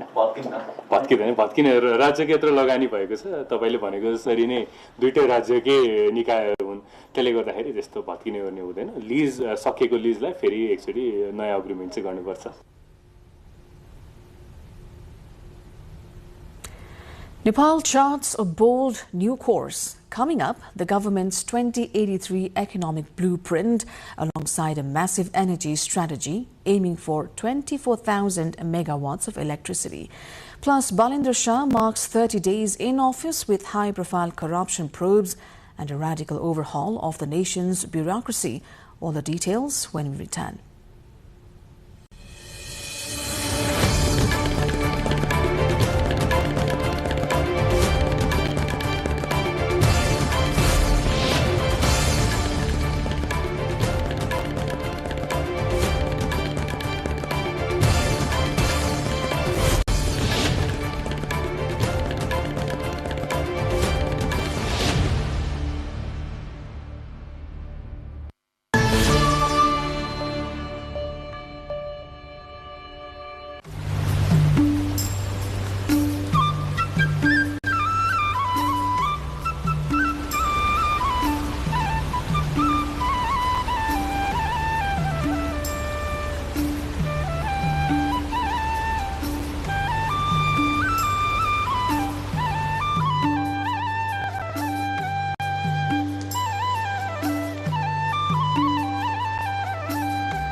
You're watching NTV World and this is News Hour. Welcome back. Time now for issue of the day. The government of Nepal has released its current economic situation paper 2083, outlining the country's economic challenges and future growth pathway. The report sets ambitious targets while identifying key sectors and reforms needed to drive investment, job creation and long-term economic transformation. Aprila Kissing takes a closer look.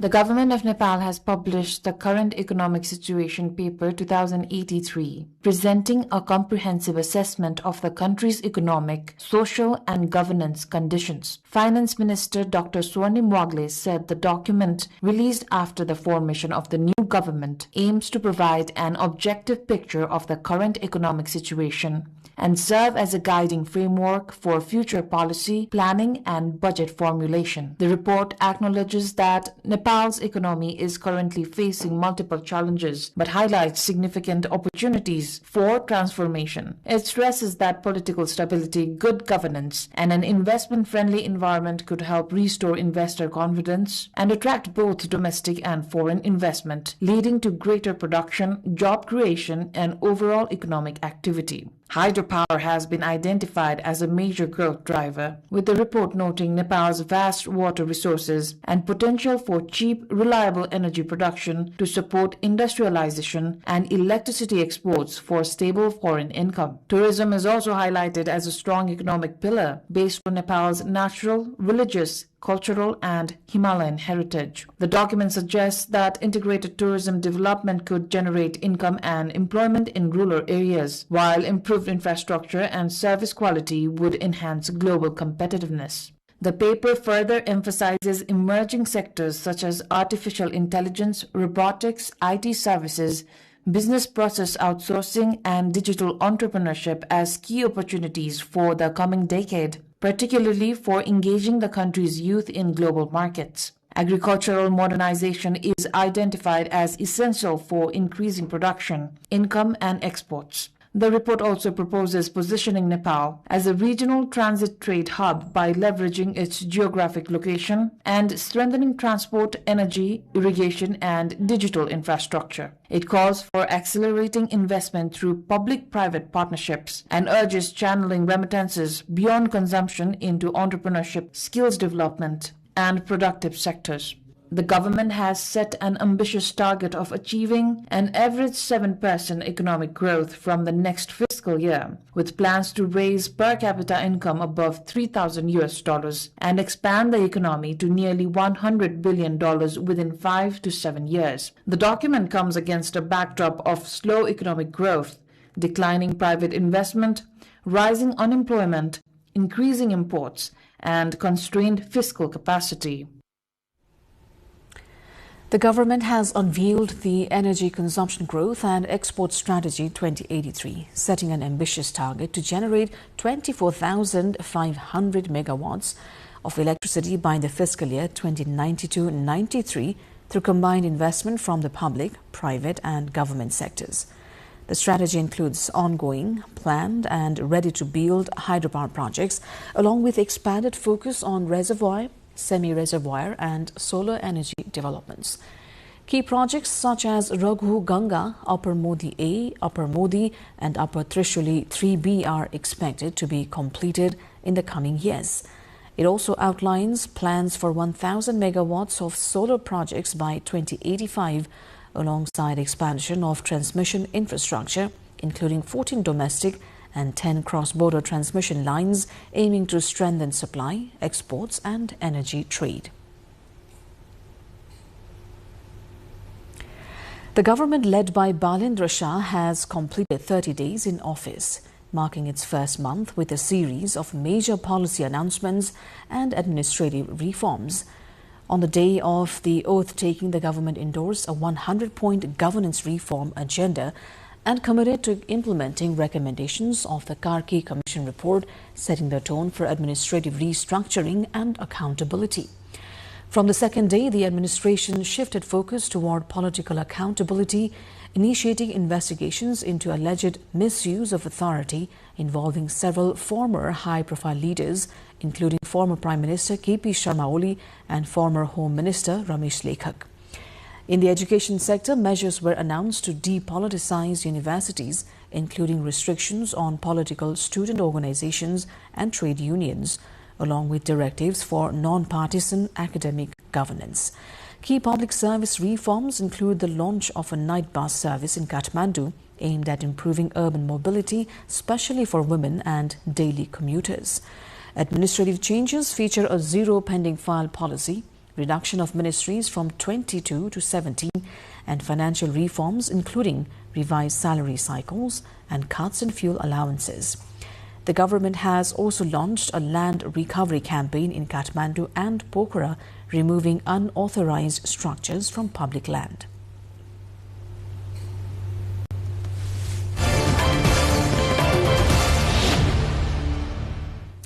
That wraps up our issue of the day. Now, Nepal's decades-old squatter crisis reaches a tipping point as Balendra Shah government ramps up its public land reclamation drive. From the ancient royal land laws to today's demolition lines, we look at the ministry's plan for temporary housing and the emotional toll on relocated families. Is it urban progress or a humanitarian crisis? We'll have the voices from the ground next.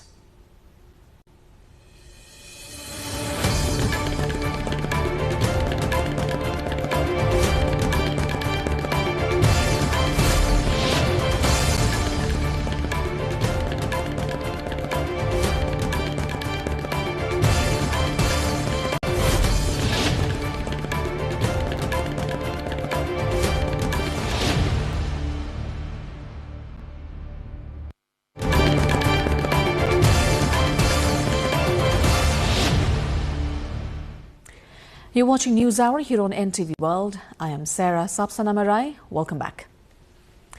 Nepal's landless squatter crisis, locally known as the Sukumbasi issue, has been a defining challenge for successive governments for decades.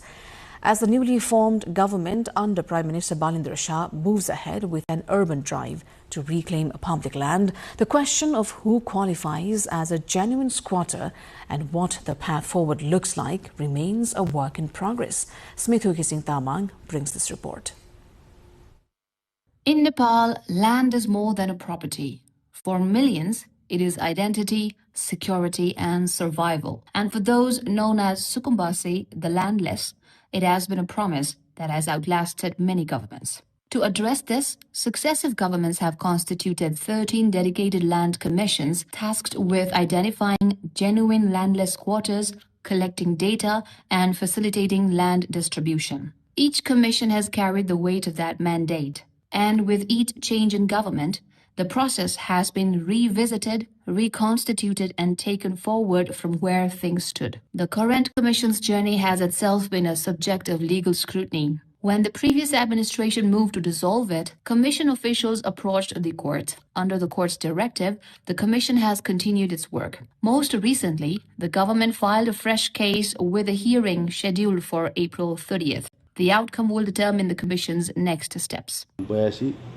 Asoj 23 मा खारिज गर्ने निर्णय चाहिँ भयो सरकारबाट यो खारिज गर्ने निर्णयमा चित्त नबुझी त्यहाँका पदाधिकारीहरू अदालतमा गए हैन स्टे लिएर र 82 साल कार्तिक 11 गते स्टे अर्डर पनि जारी भयो गएको मङ्सिर 15 गते फैसला पनि भयो पूर्णपाठ आइसकेपछि यो हाम्रो मन्त्रालय भूमि व्यवस्था सरकार तथा गरी निर्माण मन्त्रालय पुनरावलोकनको लागि अदालतको मङ्सिर 15 मा भएको जुन फैसला छ यो निवेदन चाहिँ दिएको अवस्था चाहिँ छ अहिले हैन अब यो यही 17 गते पेशी तोकिएको छ. Within the Kathmandu Valley, the process has its own distinct requirements. Data collection here calls for a coordinated framework involving the Land Commission, Kathmandu Metropolitan City, and Lalitpur Metropolitan City. That framework is yet to be finalized, and until it is, official valley-wide data remains in the pipeline. What does exist is a preliminary picture. An internal committee under the Land Department examined 3,496 squatter households in the valley. Of those, 2,919 were confirmed landless. 450 were found to already own land, and 127 had previously sold land. Among the confirmed cases, a number lacked a valid citizenship certificate, necessitating a further phase of verification. Additionally, several were found to have origins outside the valley, adding another layer to the question of how and where they will ultimately be managed. हाम्रो प्रक्रिया चाहिँ के हो भने भूमि आयोगले निवेदनको लागि सूचना आह्वान गर्ने, त्यो सूचना आह्वान भइसकेपछि सम्बन्धित पालिकाको सम्बन्धित ओडामा गएर त्यहाँ निवेदन दिने, अनि ओडाले छानबिन गरेर उसले सिफारिस गर्छ फेरि पालिकालाई, अनि पालिकाले पनि फेरि बुझ्न पर्ने आवश्यक विषयहरू बुझेर कार्यपालिकाले निर्णय गर्छ, अनि त्यसपछि भूमि आयोगमा जान्छ। पालिकाले चाहिँ फेरि भूमि आयोगको जिल्ला स्थित कार्यालयमा पठाउँछ, अनि त्यहाँबाट पनि फेरि आफ्नो प्रक्रिया पूरा गरेर एकिङ गर्छ। It is within this context that the government's urban drive is unfolding, with committees formed at the ministry level to deliberate on the way forward and to bring greater clarity to the data already in hand. The process, officials say, is ongoing. The data is being gathered, the legal questions are before the courts, and the policy conversations are continuing at the highest levels. Nepal's landless issue, decades in the making, is now at a crossroads where administration, law, and lived reality are all arriving at the same table at the same time. With camera person Samir Thapa, Smitu Gising Tamang, reporting for NTV World. Now, for thousands of years, the state has held ultimate authority over all land in Nepal. The Kirat dynasty issued Lekhya documents. Under the Lichavis, village council managed local land, while King Anshu Verma held the title of feudal lord. King Jayasthiti Malla introduced Nepal's first land surveys and a 4-tier classification of Bol, Doyam, Sim and Chahar. Yet ordinary farmers rarely owned the land that they cultivated. They paid taxes in grain, labor and forced porterage. The land belonged to the king, who could grant it and also take it back. Diksha Awasthi looks further. For thousands of years, the state has held ultimate authority over all land in Nepal. The Kirat dynasty issued Lekhya documents. Under the Lichavis, village councils managed local land, while King Anshu Verma held the title of feudal lord. King Jayasthiti Malla introduced Nepal's first land surveys and a 4-tier classification of land. Yet, ordinary farmers rarely owned the land they cultivated. They paid taxes in labor and forced porterage. The land belonged to the king. They could grant it and also take it back. The modern crisis of landlessness has specific origins. The Muluki Ain of 1910, Nepal's first unified legal code, introduced caste-based restrictions on property ownership. The productive land, made fertile by farmers, was systematically seized and redistributed to royal and Rana families and high-ranking administrators as birta grants, that is, tax-free private estates, while the Dalit community was forbidden entirely from holding land in their own names. Then the Land Act of 1964 was promulgated to amend this. It abolished intermediaries, imposed land ceilings, and protected tenant rights. Tenants were legally entitled to 50% of their harvest, but implementation failed. Large landlords transferred land to relatives before ceilings could be enforced. The government acquired less than 2% of agricultural land for redistribution. Just 29,000 hectares for millions of landless families. Then the rise of squatters started. As rural families lost access to ancestral land, they migrated to cities. By 1985, Kathmandu had an estimated 2,000 squatters. By 2003, during the civil war, that number had grown exponentially, living in 63 informal settlements along river banks and public lands. Between 1992 and 2022, Nepal formed 13 separate land commissions. In total, they distributed 154,854 families with over 45,000 bighas of land, approximately 30,000 hectares. Yet, the problem did not end. Investigations found that some recipients already owned land elsewhere. While many genuinely landless families, especially Dalits, lacked even citizenship to apply. The system could not distinguish the real from the connected. Then, the Constitution of Nepal made housing a fundamental right. Article 37 guarantees every citizen the right to appropriate housing. Article 40 specifically directs the state to provide land once to landless Dalits. In 2020, after years of advocacy, Nepal enacted the 8th Amendment to the Land Act. For the first time, the law formally recognized informal settlers. A genuine landless family receives land free of cost up to 130 square meters in urban areas and up to 3,000 square meters in mountain regions. Those who own land elsewhere can receive land at a government-determined levy. Today, an estimated 1,197,469 genuinely landless families, including landless Dalits and unmanaged settlers, still await for resolution. Diksha Awasthi reporting for NTV World. As the demolition drive continues, we asked residents whether authorities should prioritize clearing encroachments or ensure resettlement first. Here's what they had to say.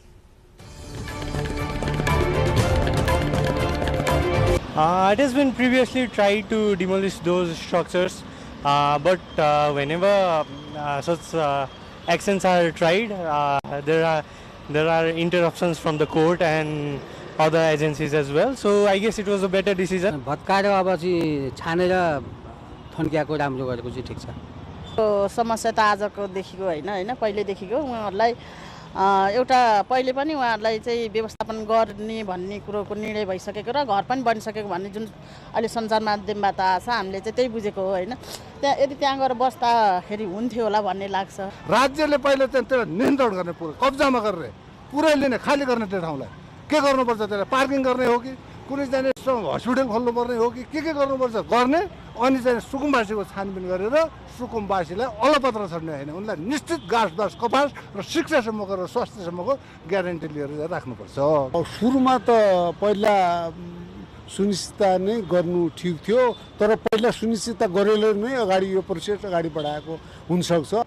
वास्तविक सुकुम्बासीहरूलाई पहिचान गरेर उनीहरूलाई व्यवस्थापन गर्नुभन्दा पहिला बस्ने स्थानको एउटा वैकल्पिक व्यवस्थापन गरेर स्थायी रूपमा उनीहरूलाई चाहिँ व्यवस्थापन गरिनुपर्ने हो। वास्तविक सुकुम्बासीहरूलाई सुकुम्बासीको परिचालन गरी सुकुम्बासीको व्यवस्थापन गर्नुपर्थ्यो सरकारले तर त्यो नभई एकासी सुकुम्बासी भन्दा धेरै यो सुकुम्बासी बस्तीमा हुकुम्बासी भएको चाहिँ सरकारले महसुस गरेर दुईटा कुराहरूलाई चाहिँ मध्यनजर गरेर हुकुम्बासीहरू चार तलाको घर भएको पनि सुकुम्बासी बस्तीमा भेटिएको कारणले गर्दा सरकारले चाहिँ एक्सन चाँडो लियो।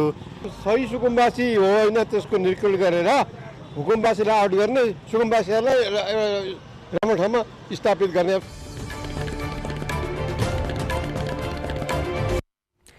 Earlier, our colleague Sabika Shrestha sought expert insights on long-term urban planning solutions to prevent recurring illegal settlements along riverbanks and public land. Here's what former Secretary and Urban Planner Kishore Thapa had to say. Due to the lack of land use planning in our urban areas, since we are not following and enforcing the land use planning of Kathmandu Valley, although it exists in paper, and since once we do not allocate any land use in a particular piece of land, it becomes unattended. And the squatters, the poor people, they are tempted to stay in those areas by encroaching that public land. So it is basically a lack of land use planning initiatives on the part of the government. So once we designate appropriate land use in each and every part of the city, that area can be used for a particular use, and these the squatters they cannot encroach in that area. So land use planning is very, very important for us. The Ministry of Urban Development has said the relocation of residents living in high-risk and unsafe settlements is progressing smoothly, with arrangements being made for their immediate safety and basic needs. According to the ministry, individuals without alternative shelter are being provided temporary accommodation in hotels and lodges, along with food and essential services, until further arrangements are made. Security personnel have also been deployed to assist affected residents and coordinate transport, including relocation support to Dashrath Stadium area in Tripureshwar. Officials say records are being maintained at the holding centres before arranging further accommodation through hotels and transport services. Kathmandu Valley Development Authority has stated initial efforts focus on clearing high-risk settlements, followed by identification and long-term resettlements of landless families. Meanwhile, Kathmandu Metropolitan City has announced psychosocial support and recreational programs for children relocated to holding centres to help reduce stress and emotional impact.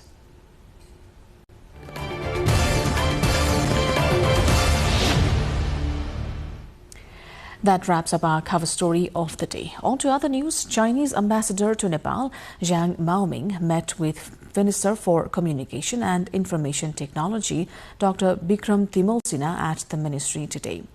According to the Minister's Secretariat, in fact, discussions were held on issues of Nepal-China relations, mutual interests and bilateral cooperation.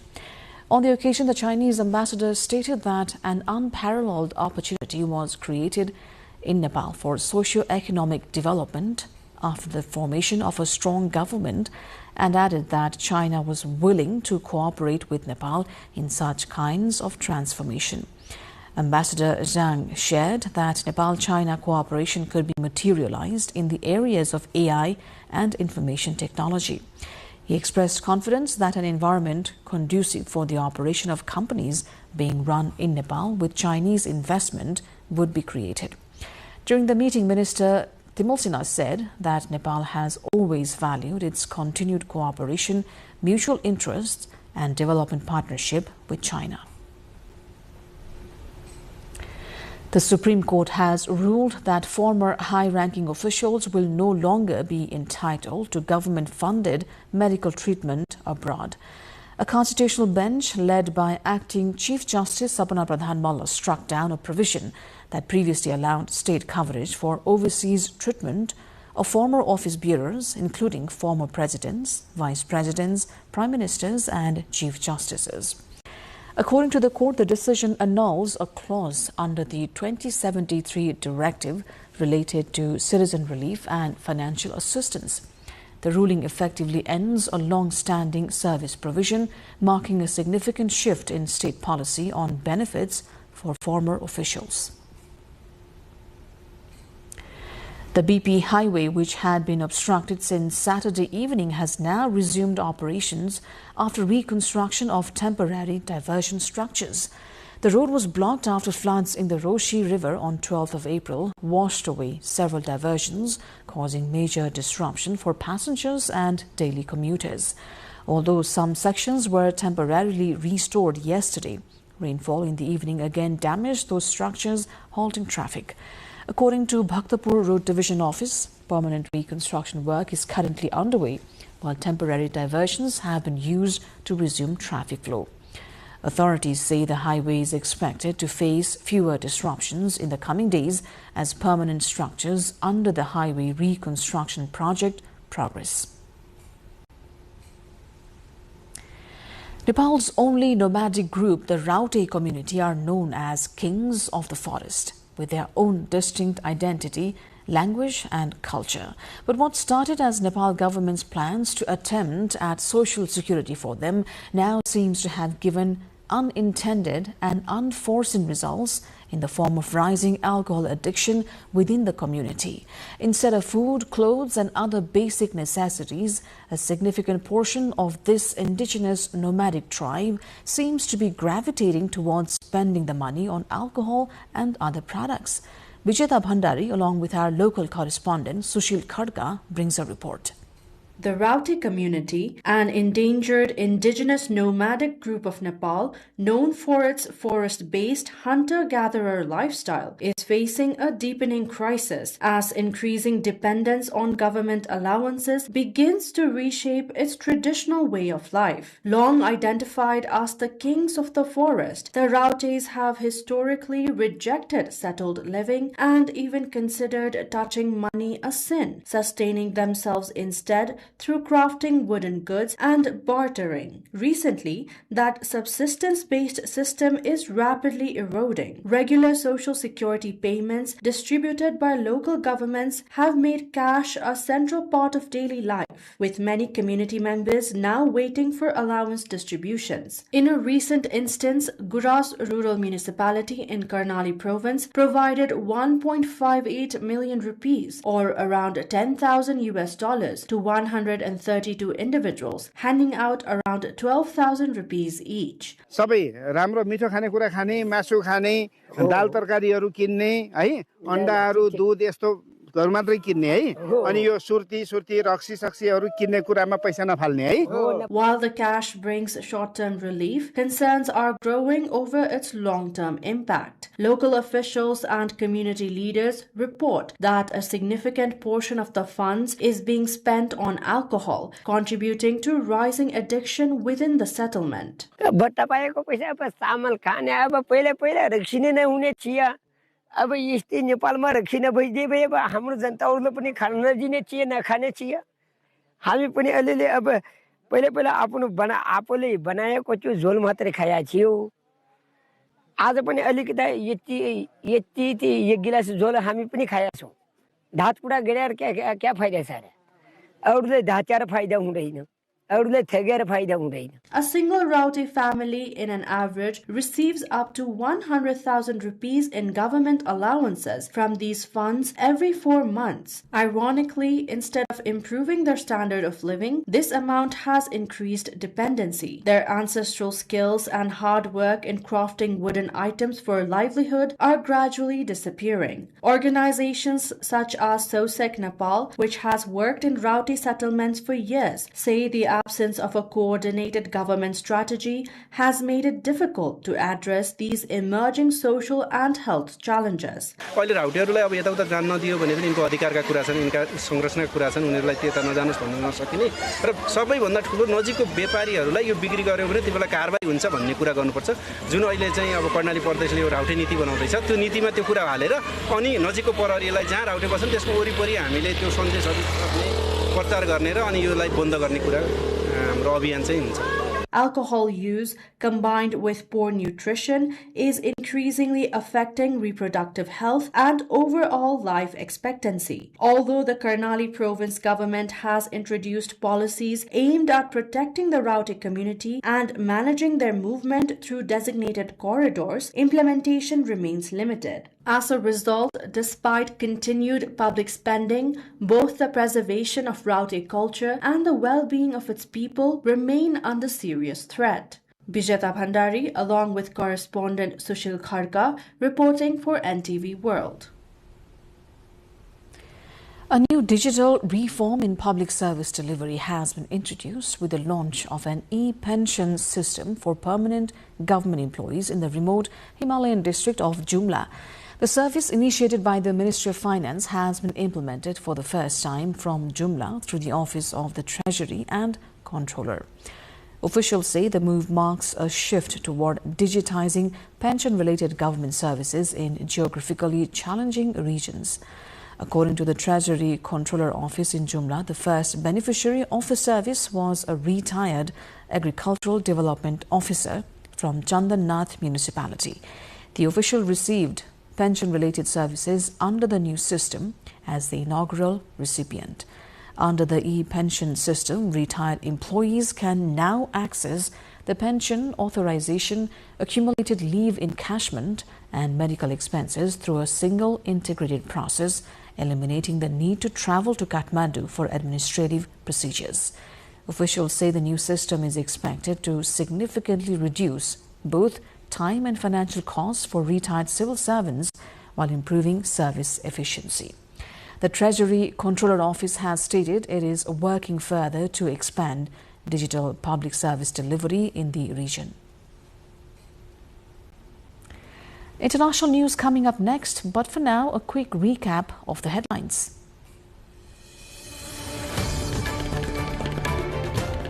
Nepal unveils economic situation paper with 7% growth target and roadmap for investment-led transformation. Government names new armed police chief, expands commercial role of security printing center. Nepali Congress Parliamentary Party leadership decision completes Constitutional Council, paving way for Chief Justice appointment process. Authorities demolish 1,272 encroached structures across Kathmandu Valley in coordinated land recovery drive. Iran's Foreign Minister Abbas Araghchi visits Russia for high-level talks as Tehran shifts diplomatic focus amid tensions with the US. And uncertainty over TU cricket ground eases as government rules out demolition, plans new lease with Cricket Association.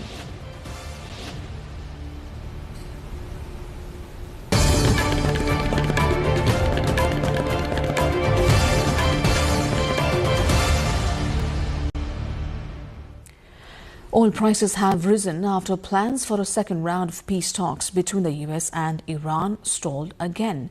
Brent, the global benchmark, rose by around 2% to $109.33 a barrel, and US traded crude also increased by 2% at $96.78. Hopes that the two sides could make progress during negotiations in Pakistan were dashed on Saturday by the US president, who said there was no point sitting around talking about nothing. Global energy supplies have been under intense pressure since the start of the Iran war, as the crucial Strait of Hormuz waterway has been effectively closed by the conflict.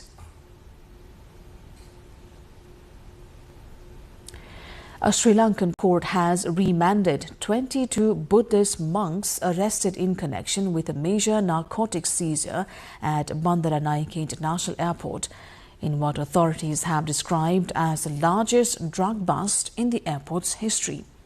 The suspects are between 19 and 28 years of age. The arrests were made when the group arrived at the airport from Thailand.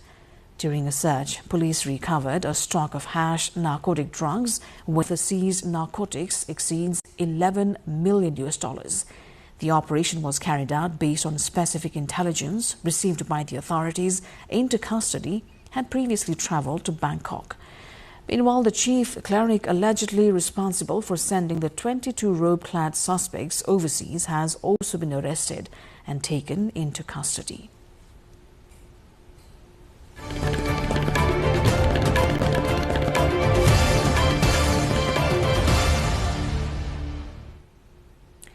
Business news coming up next. For now, a short breather.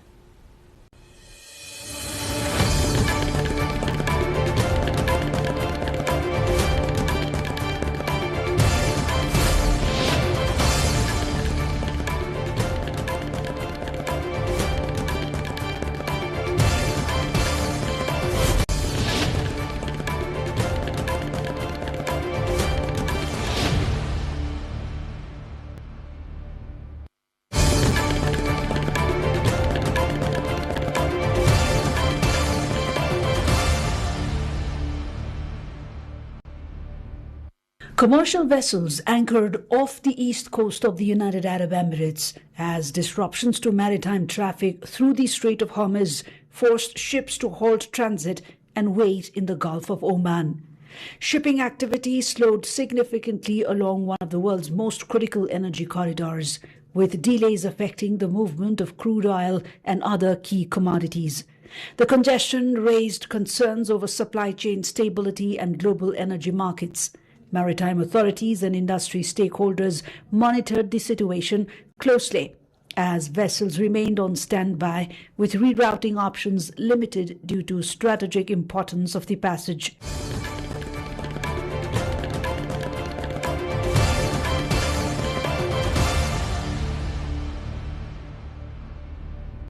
As jury selection is set to begin in a high-profile legal battle, billionaire Elon Musk has accused artificial intelligence firm OpenAI of abandoning its original non-profit mission in favor of commercial interests.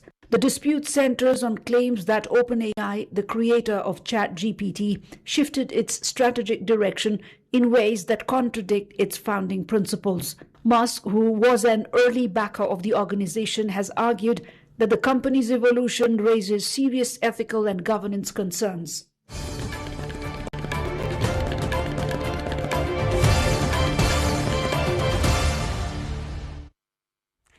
Time now for sports update.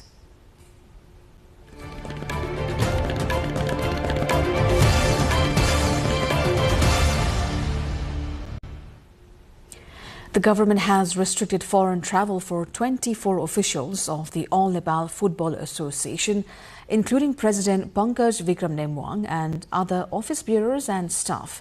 The Department of Immigration placed them on a blacklist following a recommendation from the National Sports Council. According to officials, the decision was taken through the Ministry of Youth and Sports and the Ministry of Home Affairs. The move comes amid concerns that suspended officials could travel abroad during ongoing administrative actions within the football governing body.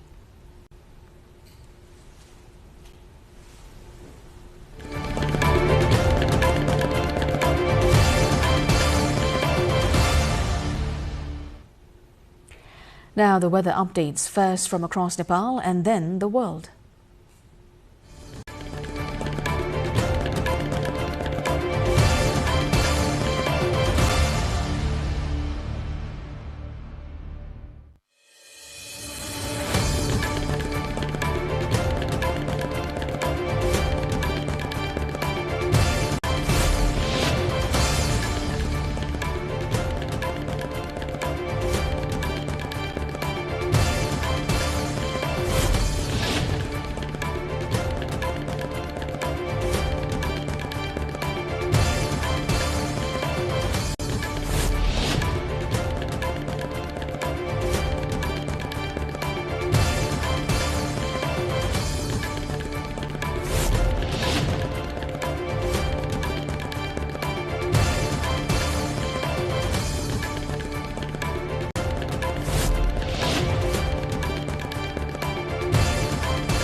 Before wrapping up, here's a reminder of our top stories.